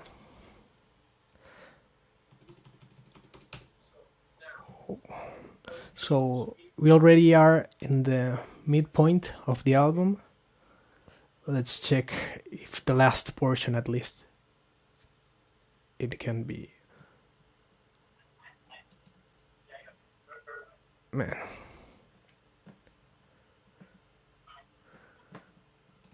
So. Have you heard the album? No, I'm not listening to any music. Yeah, no time for that right now. But I'm sure it's good. Do you like it so far? Yeah, man. He really went like deep into like the instrumentation, right? Having like mostly organic and played instruments, and they're really well played. I think that's quite what makes it stand out from his other projects. How organic it is, and man, he made a whole movie out of it. So instead, like previously, it was like mostly visualizers, right, that he used, but here is like a music video for each song. I mean, some they have more activity than others, but man, the production in this is insane. Well, I hope it works out because sometimes artists do this where like they put too much work into something, like they add videos to every part and concepts and stuff, and sometimes it feels sort of overwhelming because it doesn't have a logic to it. So I hope it comes in a nice package. Yeah, I think You know what I mean? I think it's like quite cohesive in a sense, both parts. It's a bit overwhelming, like when I'm reacting and also looking at the lyrics and everything. But yeah, man. Spotify doesn't have the lyrics, but I don't know. I'll just watch it through the phone, so at least my reaction isn't laggy. And well, I'll try to see it if it works better that way. Right now, you're frozen and you're not playing anything on your screen. You're showing your desktop. So I'm not sure why. In this case, it's also So I'm frozen right now. not working as intended. So nothing works. Like the audio is well, but like I'm like how I'm moving and everything, it's frozen. So another problem is that the delay is about a minute or a minute and a half long. So it's hard to tell. But for some reason, like I just hear a desktop, but you're completely frozen. Yeah, the sound is correct though. Okay, man. If it doesn't work, even if I'm like using Spotify, if it freezes the same way, so it must be like a connection thing that the audio passes and the video doesn't, or maybe a VRAM as you were saying. So I'll just keep going as I was going. So okay, thanks a lot for the second and last friendly interruption in the stream. You know what you could do? Maybe if you're having trouble with the camera and stuff, what you could do is you could become a VTuber, so you don't have to like shoot a camera. Great. Yeah. I could do that also, but I don't know if it's only about the camera. It's also, I think, about like how the whole thing interprets video. But man, yeah, that could be cool. Also, I don't want to show up and dress up and be in the heat in the middle of summer here. So, okay, I'll see how I can do that. Or a furry suit. So it's totally up to you. Yeah, that's even better. I'll feel more the heat of the albums that way.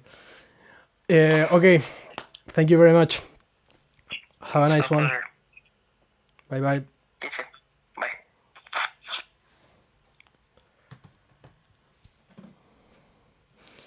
Okay, let's keep going with the album. So we're in the track right now. Let me check. The track is thinking about. I dreamt about sinking, so go with natural causes. Also, Johan is back, helping with the production. Shoutouts to him.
We've got that bass back, baby. Got that bass. I wonder, but man, he wasn't credited for this track. Only track 7, but man, Sam Arnold. I think he was on those other 2 tracks where I called the bass. And here, man, it's like such a distinctive tone. Maybe. I mean, Quadeca is also listed here. Quadeca got that bass chops also. He got that bass chops also, maybe. This is track number... But this is track number 9, right? No. This is number 10. Yeah, so here Quad himself is listed as the bassist. Okay, let's keep on going. Oh, also I forgot to mention that here in this track, also this concept, right, about people dying, they're all chasing him.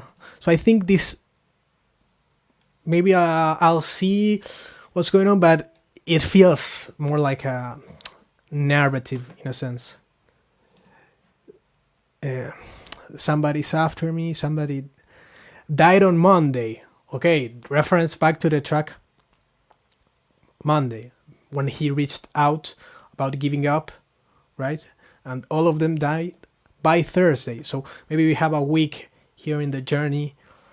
Okay, starting to all of them natural causes. So maybe they see what I was referencing, right, about nature. So human nature. It could be referring to that also. So we get this concept of killing, of dying, right? Of different souls in a sense, bodies. Like couldn't have chosen a better day. No, okay. In the end, maybe we'll see back to it.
What is he doing, man? Oh, the production, everything. Where did he go there? Man, so far away, harmonically speaking. And that texture, I don't know what that is, like a harp or synthy harp with the bass down there. Man, also filmic wise, before he was like under, now he got on top. Fade says he seems worried. The walkie-talkie, a bit paranoid, right? But he's also at sea right now. Maybe a storm comes. It's also really cloudy. Let's see.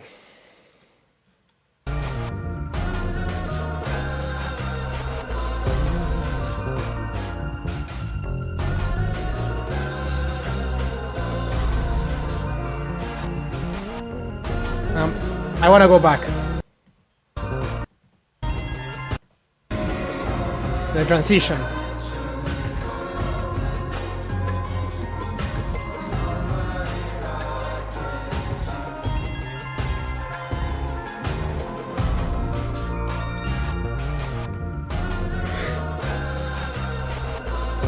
I love it, this part.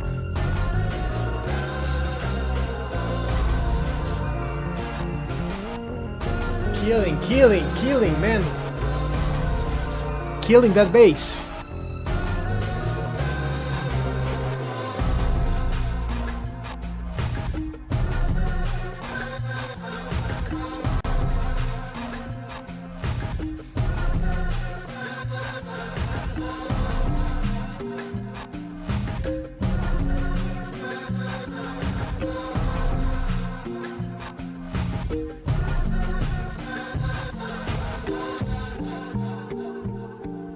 Somebody's after me. Somebody I can't see. Somebody's after me. Somebody I can't see. Somebody died this morning. All of them died, no warning. All of them natural causes.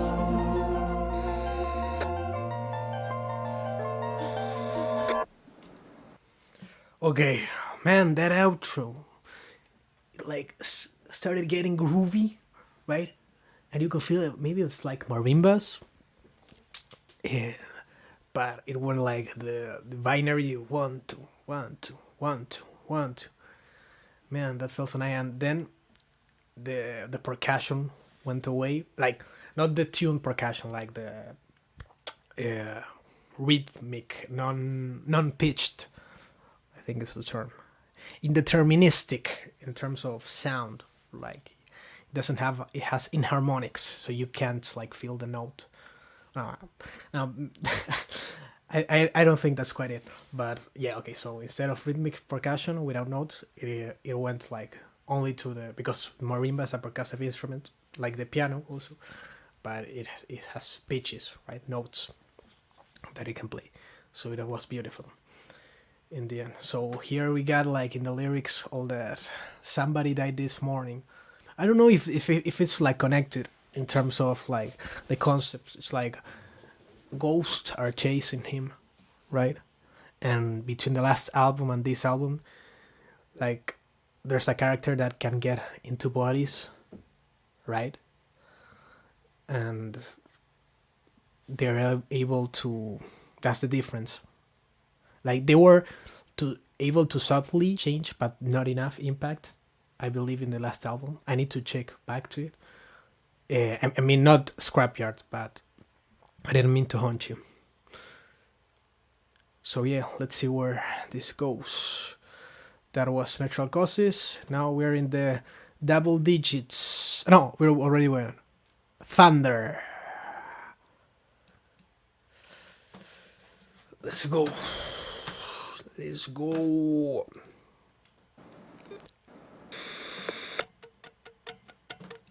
Got production by Noah Eller. Let's check out Noah Eller before. Okay, I'll leave it playing and I'll check out Noah.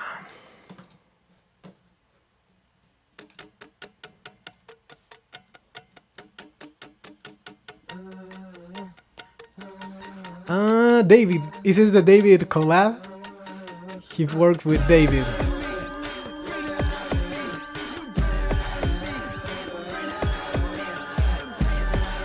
They were teasing towards it.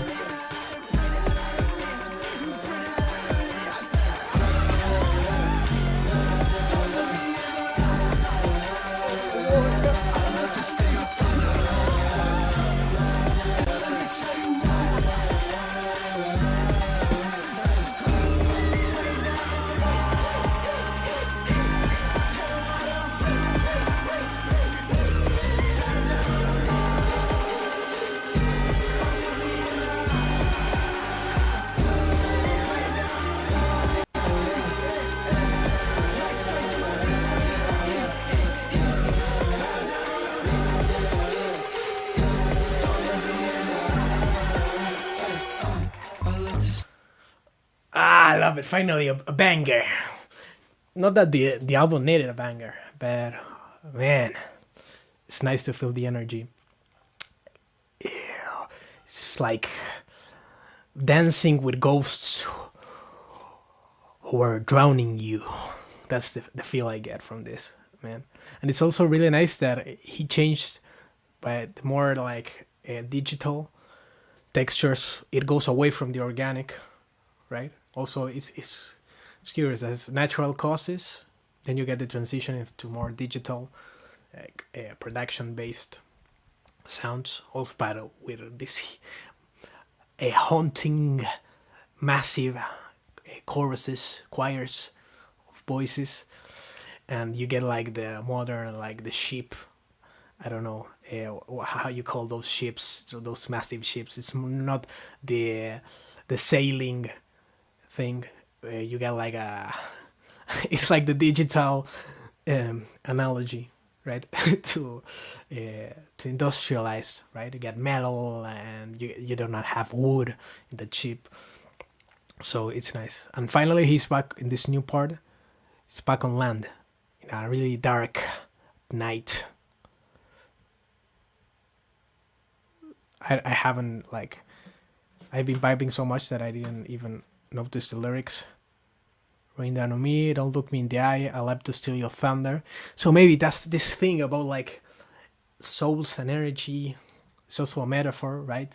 I think this album is quite about like beyond like the journey of getting away, like balancing one's energy, right? Beyond like the concept, right?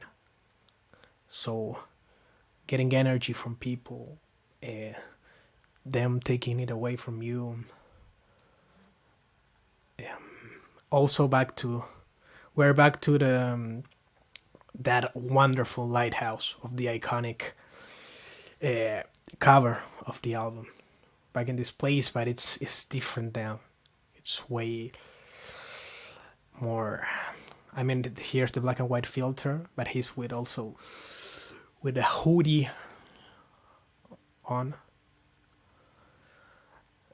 Man, there's so much going on. This will be lovely.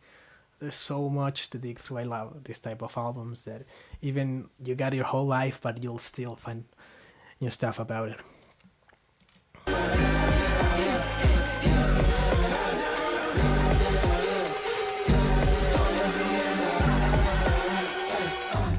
love to steal thunder. That light follows my lead. And I don't want an olive branch from you. I'll strike down the whole tree. Yeah. Bad news, you can't make a man from a god, so don't mind me. Bad news, a million ways to show me what I mean. Telling me what I see, telling me who I've been. I'll tell you one thing, just one thing, you don't know him at all. Deliverance in the wind, deliberate in your fall. And I'm sorry you went all that distance and paces, it covers the world and back. In that ground I found infinite mazes and never set foot on the crack. Not once. Bring that out.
I'm dead.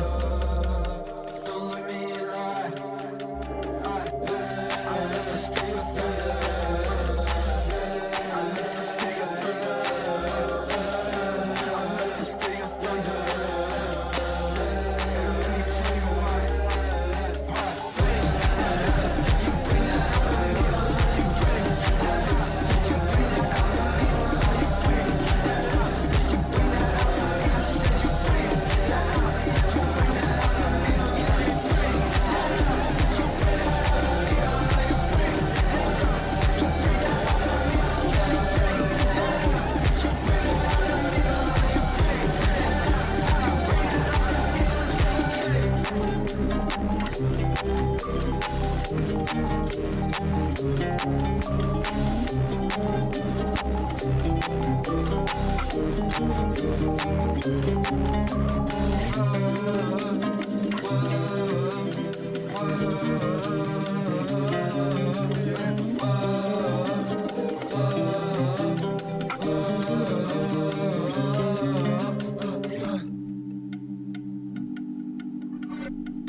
Okay, I don't know if it's gonna build up in the end, but I need to talk about this freaking track, man.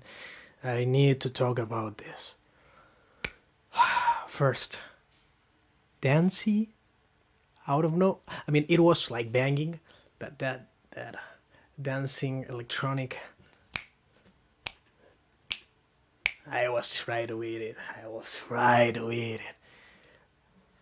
I mean, it feels like an external force has reached the album in this case. I mean, that context, maybe another ghost or maybe something like came here and he's bringing that out of him. It's a different character, or the same character has a different perspective. But you can see in the black and white filter, you can see like this different technology coming through. Man, that's such a banger. And also I love this outro, the chords. The chords! Give me those chords, please. Nothing but... Man, I love it. I love it. Let's keep on going. Maybe there's a banger outro, it just transitions. Thunder. I'm gonna let it ride through to the next track. Which is... Let me check. Next track is The Great BAKUNAWA. I think this one is the one that features Danny Brown, but let's let it ride.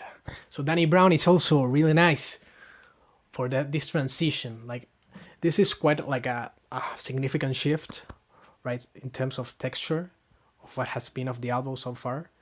So having someone like Danny Brown, I mean, it would be really interesting to hear Danny Brown in more organic stuff, but I think he'll fit it in this new vibe that's forming. He'll fit right in. And there's like a new album I've seen from Danny coming, with also Chain Remover. I'm really excited about that. Really. His verse in the Kevin Extract was also, like, Danny always delivers. So let's see what he comes up. He has got a big bar to fill, man. The carbon monoxide stuff in Idea Me to Hunt You. But man, just having a Danny satellite. Shoutouts to him.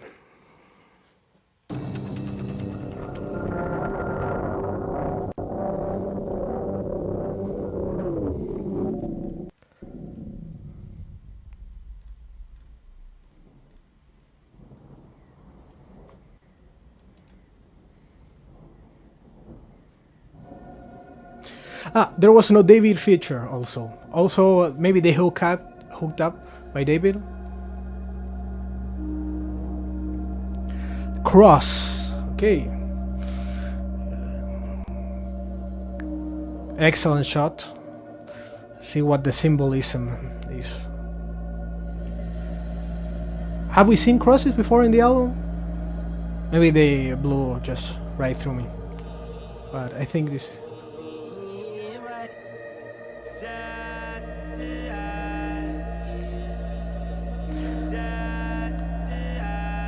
Much more digital production also. He keeps that in.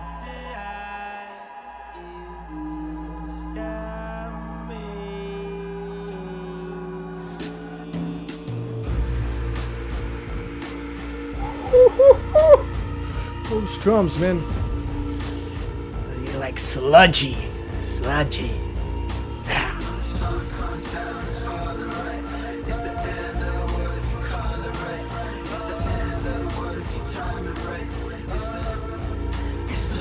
Let's go. Get you out your circle every day to the week. Take you to them deep waters, know I'm wavy as me. I'm the beast of the night, ain't about to take flight. Take the light from the dark, wanna swim with the sharks. When I start to play my part, I can make the earth shake. Take away with one bite, wanna see an eclipse. Getting pulled from the sky while I'm licking my lips. Conquer my hunger, I'm a monster when I rise above ships. What's next on the menu? That's a bon appetit. Bring terror to your eyes when you're looking at me. But the sound of a beat ain't sweet music to me. When the people singing harmony, I gotta retreat. Bamboo on my tree, but I still gotta eat. So I just gotta creep, hope they don't beat me. But when I go for my feed, too much noise for me. So good luck finding boots in the belly of they stay in the rear view. Must be fair that I'm fit to. Wait. So this... Not a killer verse by Danny, but also seems to be singing from the perspective of a specific thing. I first thought of the moon because of going over the ships and causing terror, right? Trying to get out of your circle every day, right? I'm about to take flight. Take light from the dark, right? Wanna swim with the sharks. I can make the earth shake. Take away with one bite, wanna see an eclipse.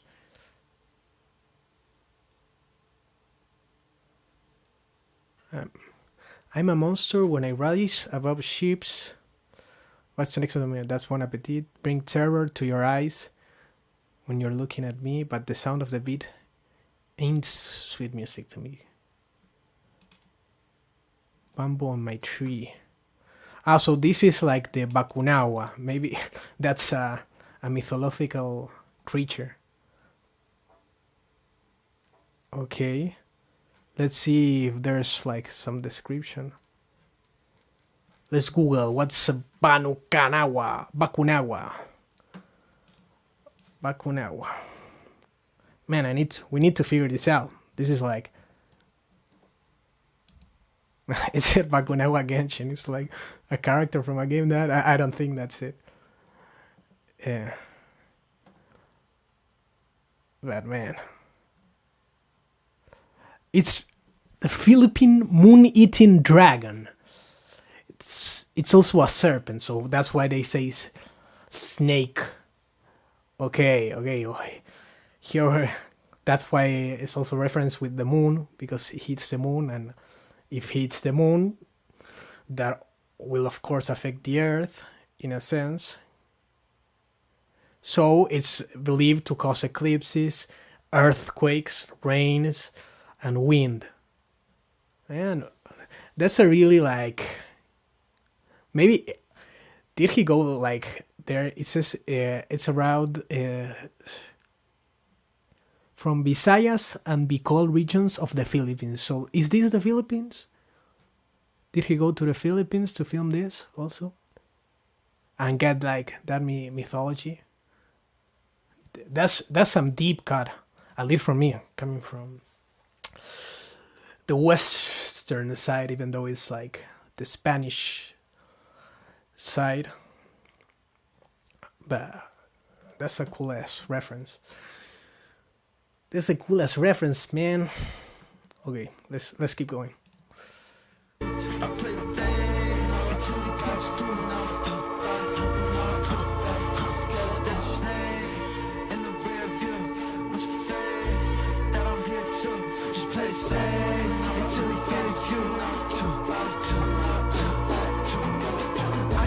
Shaking when it's deep underneath. Tell me when's the last time we see one of these? Moon man fishing when he leaps out the sea. Closer to the edge, getting steep in my reach. Banging on the drums, I turn the beat into a shield. It's hard to compete, I'm taking my seat, but in the leer. I convince the birds that I'm asleep at the wheel. I could point them to the light if just a sweet in the bill. Out of the premises, if you like, turn on that television of mine, I should have broadcast the whole time.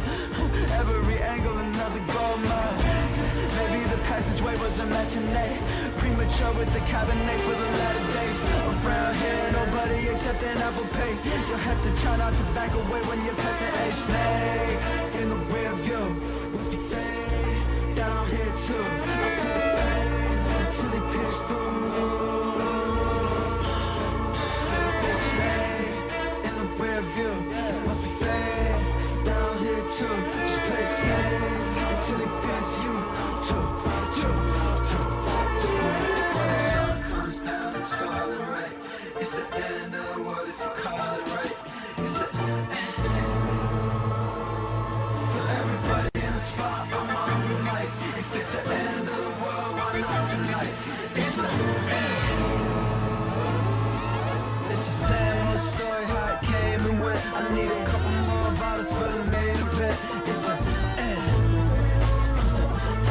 And if it's not the last words, I'ma make it count. I need a million bad bitches just to play me out. It's the end. I got a front row seat, that's what I call it. I'm kicking out my feet, no need to stall it. It's the end. Crashing against the sky until it shatters. I couldn't even tell you if it matters. It's the end. With open arms, I welcome you. And I run to the finish line. When my shit's exposed, caught in the rhythm. The grand opening of the end. Okay. Man, apocalyptic vibes are coming. Now the filter is getting redder. And it's not because of the flux in my computer. It's because shit's going down, man. And my boy Quad, he was sliding previously, man. This is an apocalyptic. I mean, the album is getting there, right? We got that transition, natural causes, and now the technology. We're diving deep into the abyss with the BAKUNAWA eating the moon, and it all goes to shit. Let's go.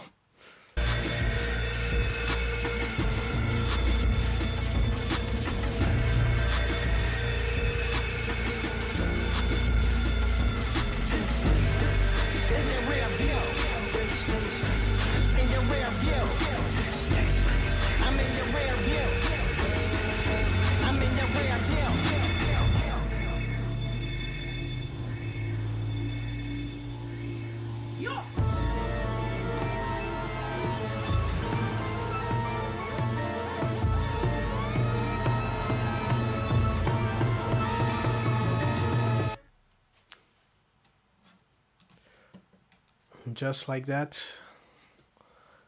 we go to. So this, like being chased. This theme is throughout the whole album. What's chasing you? Your destiny, the ghosts, the mythical creatures. BAKUNAWA. Is that for inspiration, like the moon as being an inspiration, and this monster eating the horn inspiration? This monster could be like the analogies of the people that Quadeca is mentioning, or the ghosts, more for the narrative. So here we got Forgone. This is supposed to be like an epic track, I think, which was also the last single. So now, after Quadeca gets out of the water, let's see when he's floating. Let's see what happens.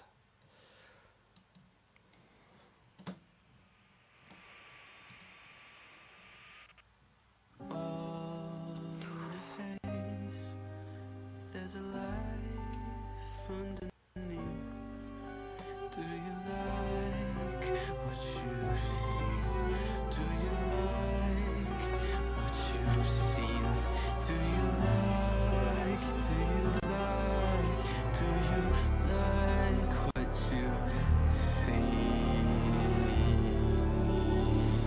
Man, I need to listen to this again. It like became a bit choppy for me, and it was so beautiful that I wanna take it in as it is. No interruptions from computer mistakes.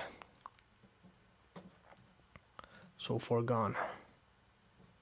Only quad on the production from this. Let's go back.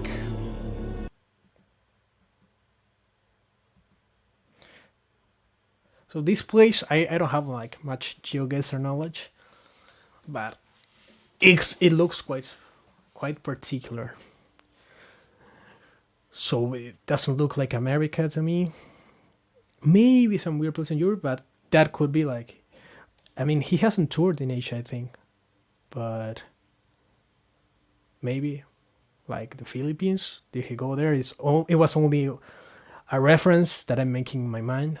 I mean, he went to Turkey last time, which is quite far from the States, so I think he's willing to go anywhere to get the visuals that he needs. All in a haze, there's a life underneath. Do you like what you see? Do you like what you've seen? Do you like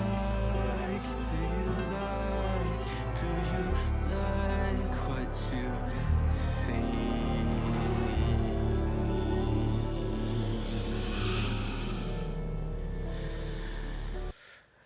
That piano, man, it reminds me of the harmonium in this Adam Sandler film. There was such an element. Shoutouts to Sean Bryan, one of my favorite composers, producers ever. He produced Late Registration. He made Eternal Sunshine of a Spotless Mind soundtrack, which one part of this album also reminded me of, what's this guy who rapped over the whole soundtrack? But that reminded me of that vibe, like whole beautiful instrumental with no like real rhythmic beat to it, and him like going over the top of this lush instrumentation, and I forgot to say that. So let's keep going. Let's see where this object takes us. Man, look at that island mountain thing. So breathtaking. I love the visuals from this album. I love them.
such beauty, such simplicity after the whole like apocalypse that we witnessed.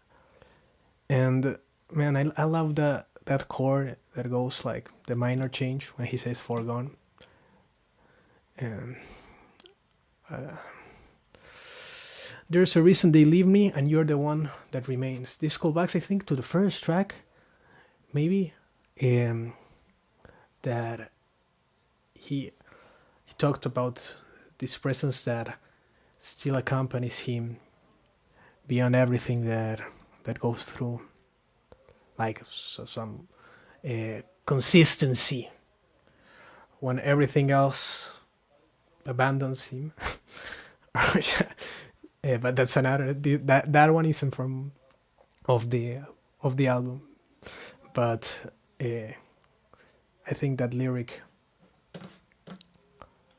about it's curious, right? That this thing that's following him always. In a sense, maybe it's not the same person or same thing that's following him as the one that remains for him, right?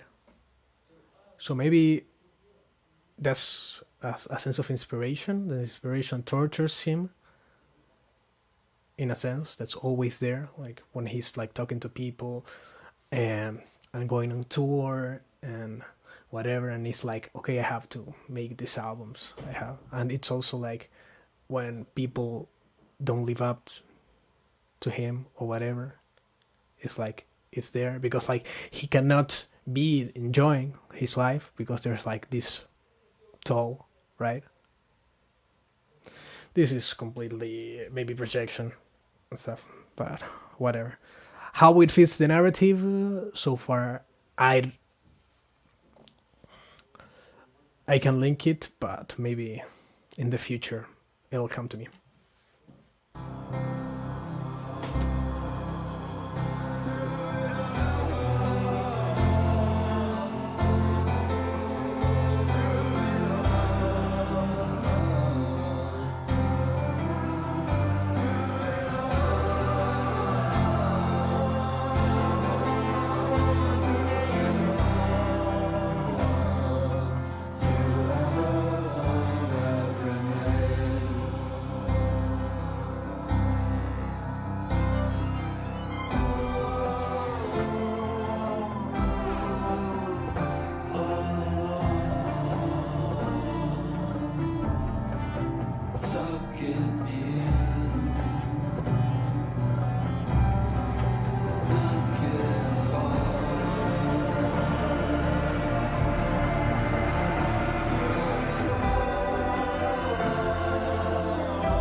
Okay, he didn't drown. Please, Quad, don't drown.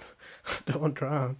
Now that I'm thinking about it, like having the piano there, I mean, this is a beautiful place, but it must be California, right?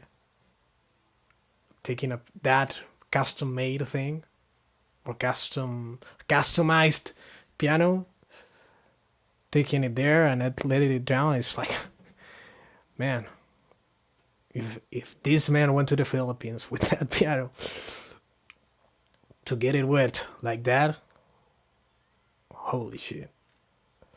But even if he did in California, you know the work that's to take that, the car that you need to, or where to, man, that's some. So therefore, so far the track, man, that this is like the song of the album. So here it has like several acts. Yeah, but it feels quite cohesive overall. So maybe here's the last part, and it has similar lyrics also, it seems. So let's go to the final act.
Wow, Forgone, man, 3-0.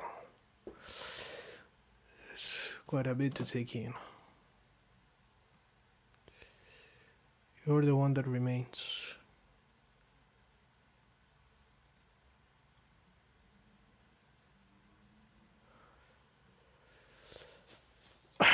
Here it seems like a conclusion in a sense of the concept, like where is your spirit in them? Where will it land in the end? I can't forgive how they hurt you. I wouldn't hurt you again. So this about like hurting of a group, but I'm also part of that group, right? Holding you tight like a bear, but I was the only one there. and I can't return it as the same. All I can do is I think remain. Maybe it's from the other perspective. And then it answers, you're the one that remains. Through it all. So this could mean like a spirit, music, his family, that person, like a partner, his consciousness. And I'm just spitballing right now. So there's a couple, only 4 tracks, man. CASPER, so there we mention a ghost. I don't know if in America they call him CASPER, that animated ghost, but let's see if this maybe is a trilogy or duology. They're related in spirit. Let's go with the CASPER. It was grey in the film at the end. It was sunshine. Black beaches again. Oh. No. Those sails are destroyed, man.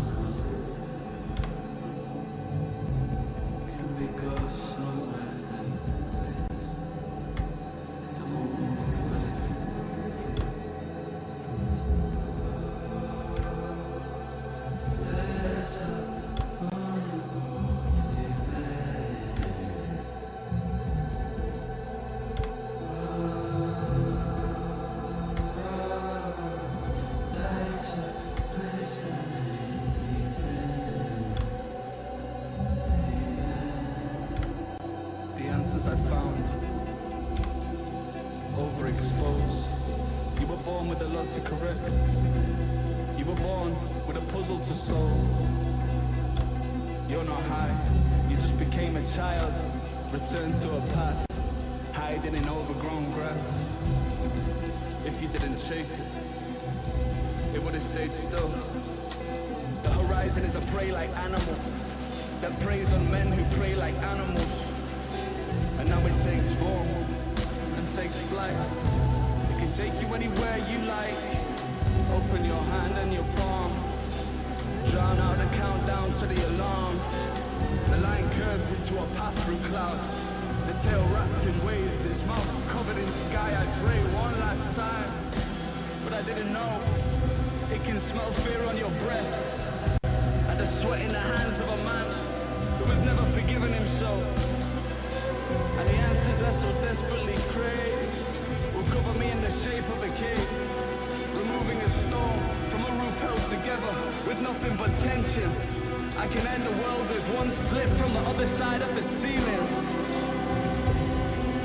I accept your answer. I was just a pretender who learned how to surrender. At least I know something you won't. In a bigger picture where I extend beyond the frame, your world will end at home, and to you that will be good enough. My world ends so much worse, and so much harder. To me that is better. To it we're the same, and to everyone,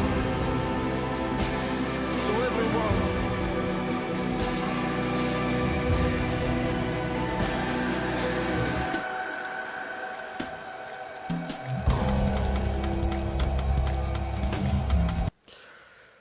Man, so many things in that verse. Like it references back to the horizon.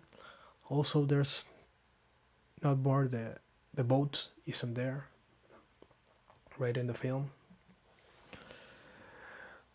and it feels like a conclusion right before it came Forgone, and this is like him going there. So Harry Wilkinson is like the frontman of Marvuja, the band, right? In the end, he was in several tracks. Man. So maybe he represents the sailor because he's been speaking in other tracks also, beyond rapping, but he's done some spoken word. So maybe he represents the character of the sailor, literally, in a sense. And he's speaking to he's like the companion of the sailor. I don't know, guess we'll figure it out after listening to this a couple of times. Okay, let's go to the instrumental bridge.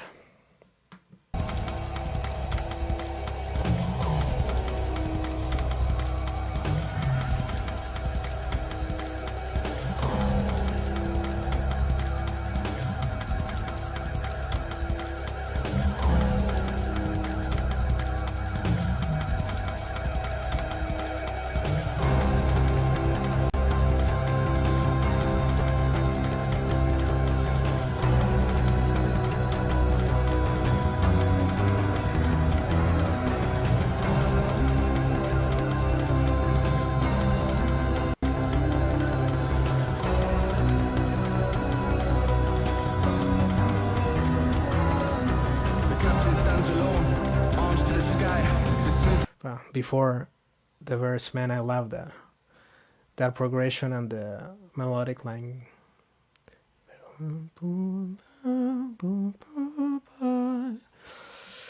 That's greatness indeed. Okay, let's hear the verse.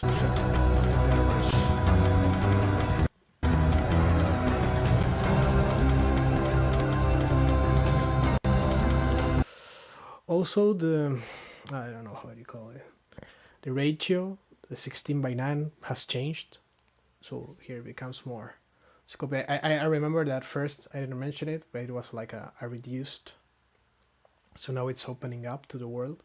Haven't traveled more, sailing more, but being a bit lost, being overwhelmed, I guess, now with the drums and everything.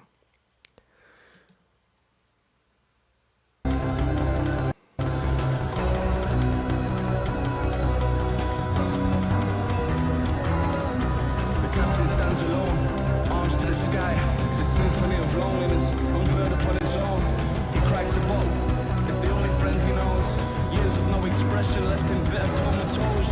The rain is torrential. He gives a toothless grin, about to meet the devil. Projections from within.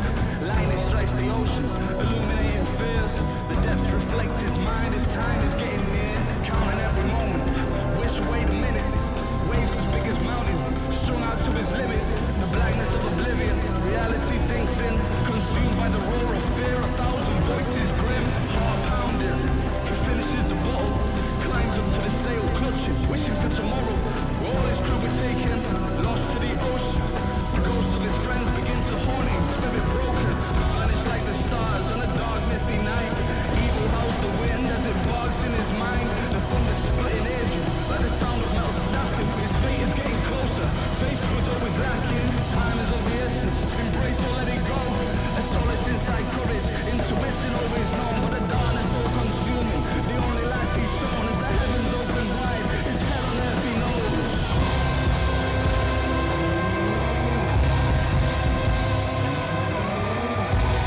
No.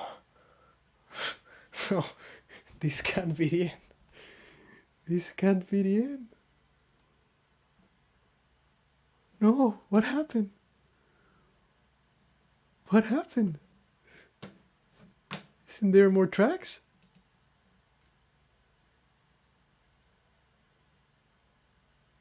Ah, they must be bonus tracks. Man, that's...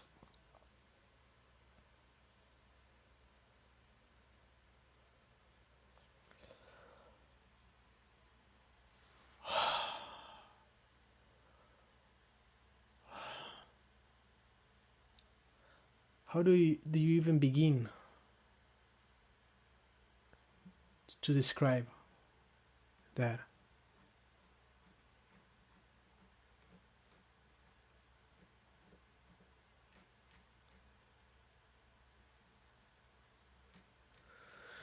Okay.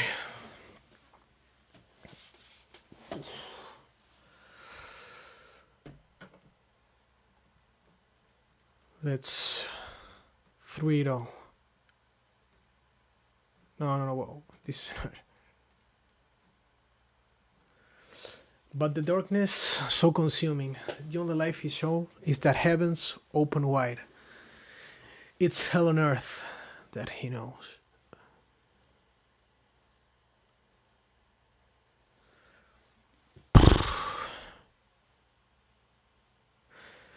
Previously, a soulless, inside courage, intuition always knows. Embrace or let it go. Is that what like going beyond the horizon means? Vanishing? You're scraping at it, right? Like the inspiration, the travel.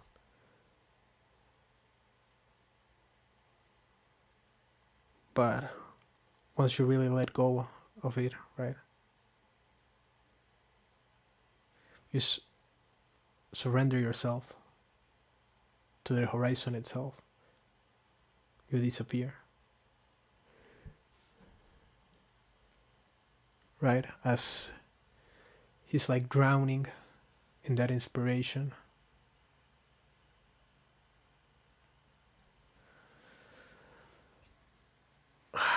He goes through all these different places.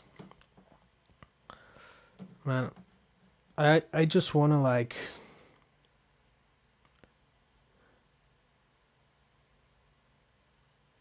I'm not gonna listen to the bonus tracks right now, because I think it takes away from the whole experience itself of the movie. Maybe in the analysis they add something, or maybe I'll do like a reaction just to those three later. But I need to process this first. And I just want to see like this part in the end. So here are all the filters and colors, right? And as he drowns, you've got like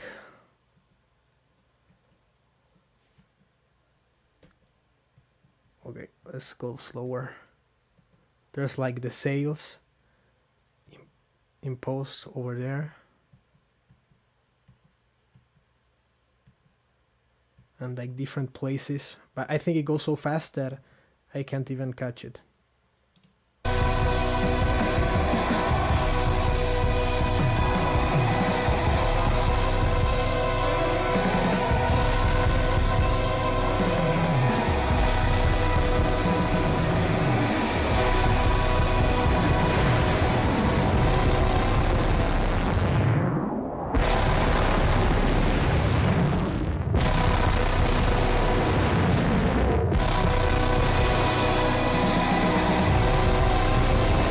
So there you got the ship, right?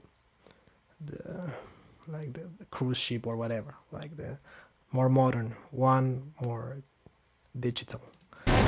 Okay, it's metallic. There you got the cross, right?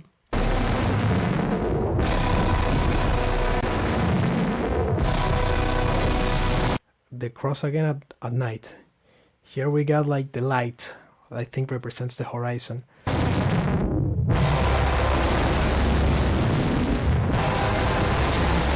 Or the sun, of course.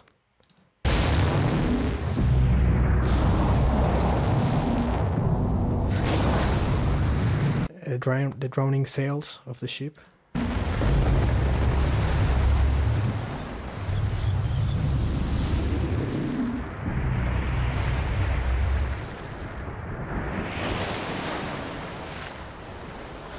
But man, also that filter effect going out of inside and out of the water.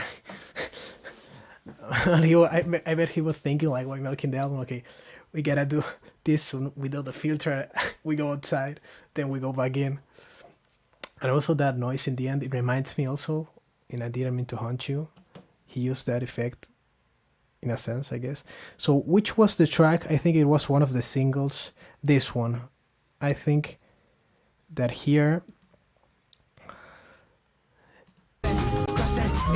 here's like the rapid flashes when he was like the port.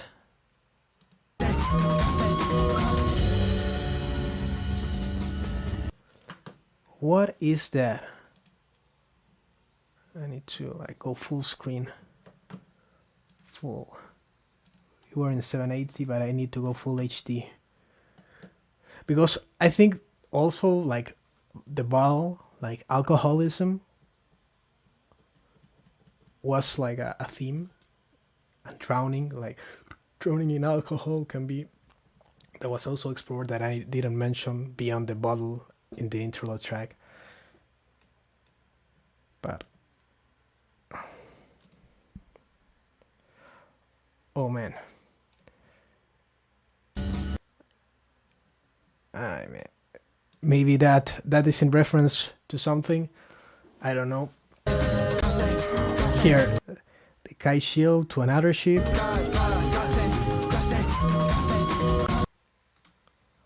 Or memories when he was younger.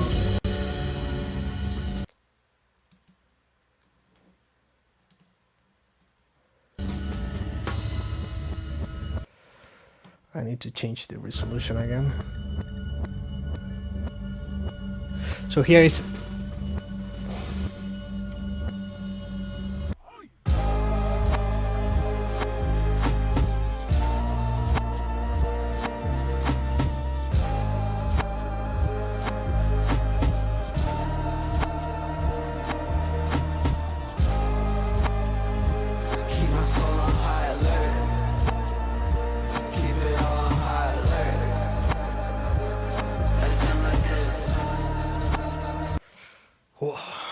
man, I love that I'll have so much to look forward in the future with this album.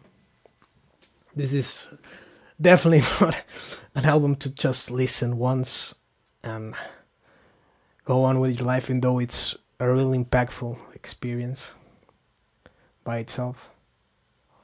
First, congrats to Quad for getting this out of himself. Really exploring, like, I don't think it's like, except for a few tracks, much of an immediate album. Like, there's much to process, to take in. I also think that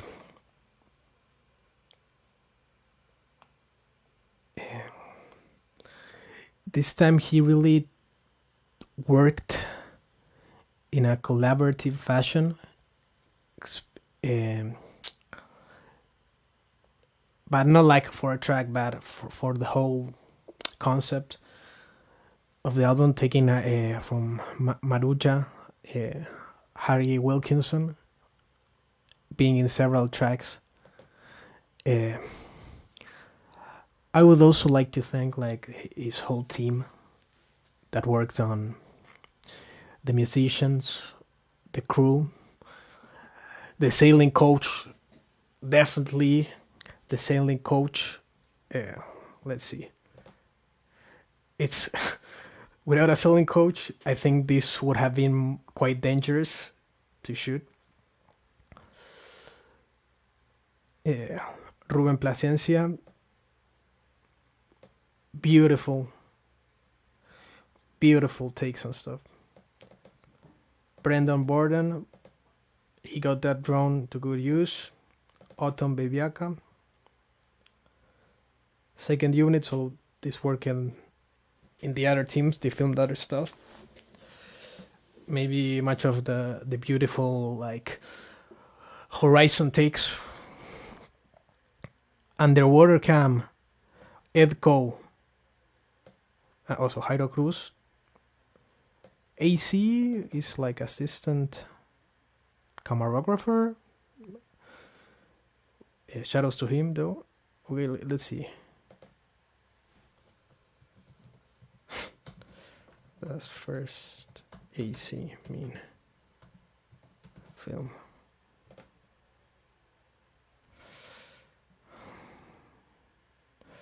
Assistant camera. Okay, so when they have multiple cameras, but also Ed Co, he's goated, man. All the underwater takes, incredible. Conrad Holzman also. Baby Abe, like, I mean, they didn't seem to be much like VFX except like for the filters and stuff. Maybe there's like a whole like a David Fincher type of production in this. But holy. And Captain. Okay, so we got Conrad. Let's shout out everyone. Max Rogov. Shout out Linksworks Rentals. And finally, the man, the legend, Captain Ron Chafe. Thank you for making this possible, that everyone survived. Of course, now I'm gonna get the musicians here that worked on the album. You got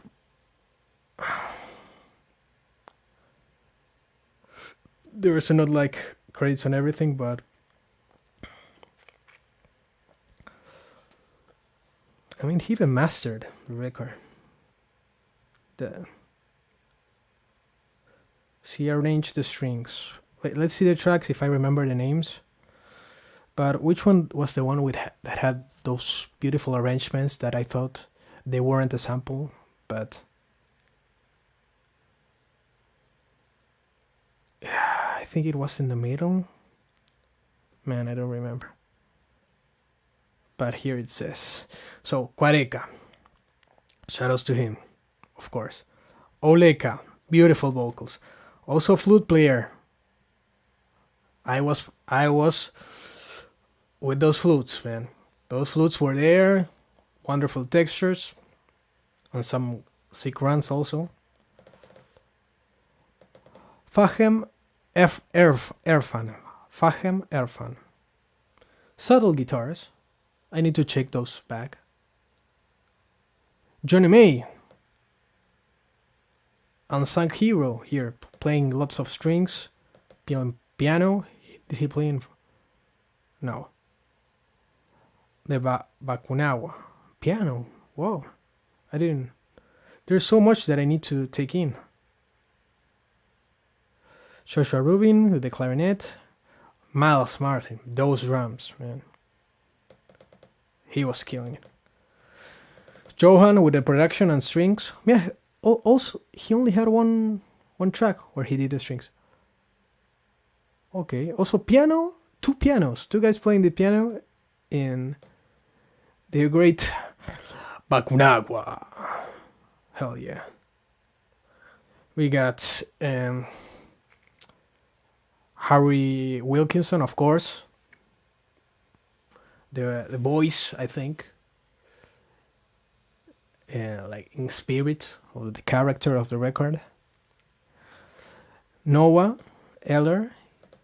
I think was he the guy who also produced David? He was playing bass in one track. He also, the strings, were those virtual strings or did he play them? Pretty talented guy, if he can do all those things. Sam Arnold, my man. That's a real bassist right there. Also, Quad, if he was playing those licks in the other tracks, man, he was killing also. Maruja was in the whole band in the last track. He likes to bring, like, he brought the Swans drummer for here it was the whole band. DGMs, cover art and graphics. So that lighthouse picture, it was the cover of the video. Of course, the album has these beautiful wings with the moon, and maybe like right on top is the, let me check, we'll see up close and personal this cover. Oh man, it's only in such low quality. Isn't like only oh man, we need a higher quality. Such beautiful art. But maybe that line is in reference to the snake, to the Bakunawa also. I'm butchering the name so many times. Okay. And then we've got the people that make it all work behind the scenes. Joseph Pepin, managing all these people maybe. And Jesse Taconelli NR, maybe finding out about Quadeca or whatever. He's from there. Shoutouts to him, and even giving, I don't know if it's aid, now it's like association. I don't want to get it, say the whole things, but man, thanks to all of you, and maybe even more people that Quad would give thanks, that I think they were part of this process. So man, shoutouts to all the comments. I like how we grabbing it. Okay. Definitely agree with Tebo Cubes. Crazy 3-album run. I think he's going even on a wilder run, man. This seems like there's gonna be a trilogy. One next album, like these ghostly spirits. Maybe there's a concept. I don't know. I don't see much about like the whole narrative of the album. Let's see on Genius before I mean, I want to figure stuff of this by myself, but yeah, let's see more or less. So see how what are people thinking. Like right now it's Sunday. No, it's Monday here. But overall it's Sunday there in the States. And let's see if there's like a concept thing at the end of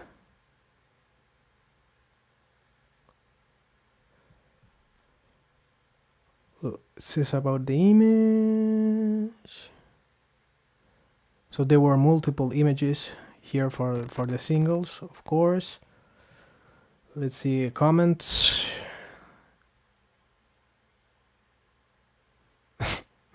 Okay, some funny stuff there.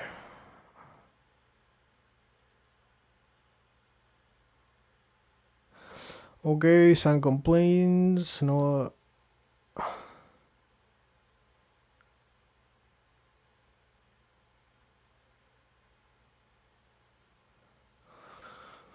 Okay, doesn't get any better because he showed a 10. Okay, let's see. Maybe the final track, right? It has like some. We always need to go to the end and to the beginning. Maybe to find.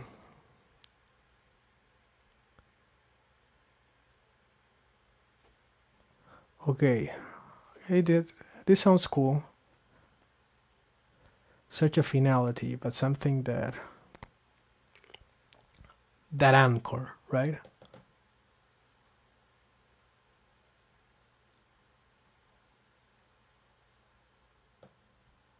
Go somewhere that waits. Like finding that anchor in your life. There isn't like much comments about like a narrative in the sense that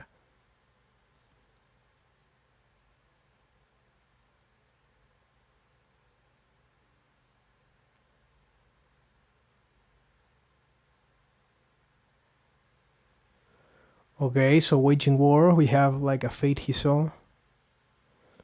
Yeah, I definitely got like the final moments.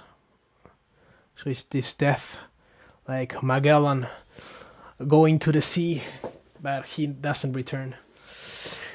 Okay, we'll check those final two, and then I finally give a squad.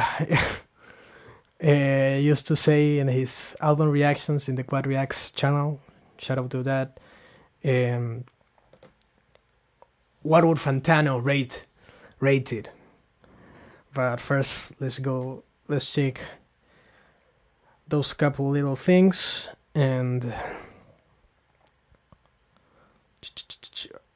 waging war, which is like the first, like, not intro track. It's like with more lyrics.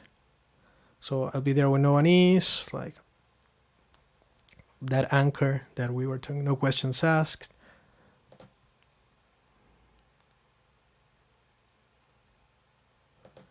So, like what he was longing in the beginning.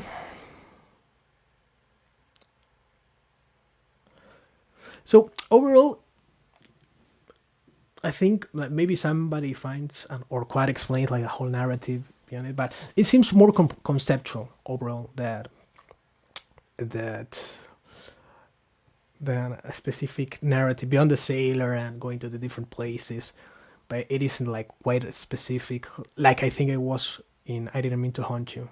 That one was much more narratively focused in a sense of like things that happen one after the other, like a clear trajectory. It's like kind of comparing like the Pink Floyd albums, like The Wall, which is like a quite clear sequencing, or albums like Dark Side of the Moon or OK Computer, which I think this one has more narrative than those albums, but it doesn't have as much album as The Wall. Even I Didn't Mean to Haunt You had as much narrative as that, which it's almost musical like. But I think this one is more conceptual, which adds to it a bit more in a sense. Like you get lost in the sea, in the movie, in the places that he gives you to. So okay, let's see. I'll Be Gone. So here it's like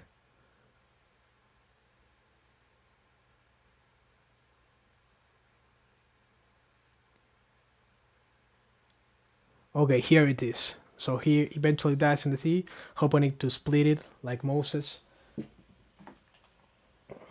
So maybe that is the all these common solutions by the one suffice. Right? So this grand thing that goes beyond that only he can find. I mean, it's dark. It's dark, but that's the sea, like so tempting, but so dangerous in the end. I don't know. I think he, even though that, like, if we take it more into the meta narrative of the album, I think that now a weight is of himself. Like I'm like kind of harping on this trilogy thing, and he had like this narrative, this album sequence of albums in mind. But even if he doesn't decide like to consider like tying up, connecting things, I think like this is like a weight off his shoulder, and it can open him up like to new possibilities, as it was with the Kevin album. Because he seems to be even though like he worked through some shit, right? Through this, and that's like the great thing about music. So, what do I think Fantano will score it? I don't know, really, because it's like, first, I don't think he will go below a 7. I mean, for that to be, it would need to be like, he wouldn't really be connecting with the material of the album, like, in a sense, beyond the themes and the surface, right? He doesn't like he wouldn't like the songs, but there's so much merit beyond it. Maybe in terms of how he interprets innovation, right? Because he's a very sonically focused, I think, reviewer, in a sense.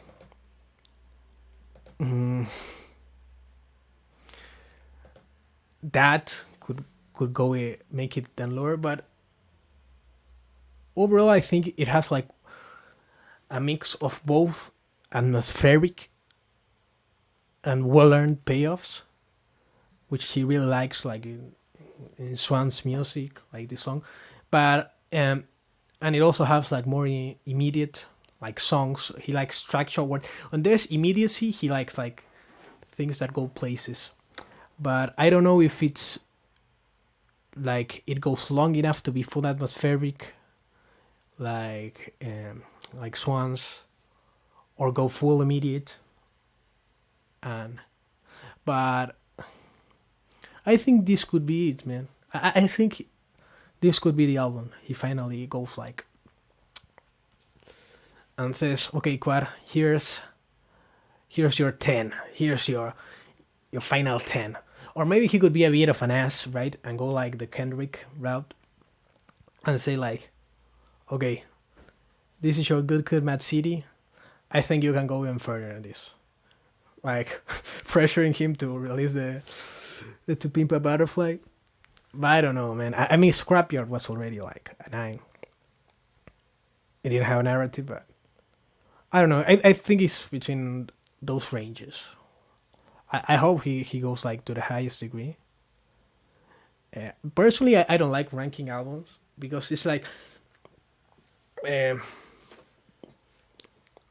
change so much throughout my life, and I'm not like, okay, this album, like he was with My Dark Beautiful Twisted Fantasy, for example, that he didn't change much of it, and there are some scores that he changes, but usually it's quite stable. They change a lot with how significant an album. Like I can tell you chronologically how significant an album is, but like going back and sit through it or think about the experience of an album, it changes a lot. So I think the most valuable thing I can give beyond the rating, because I think I'm quite like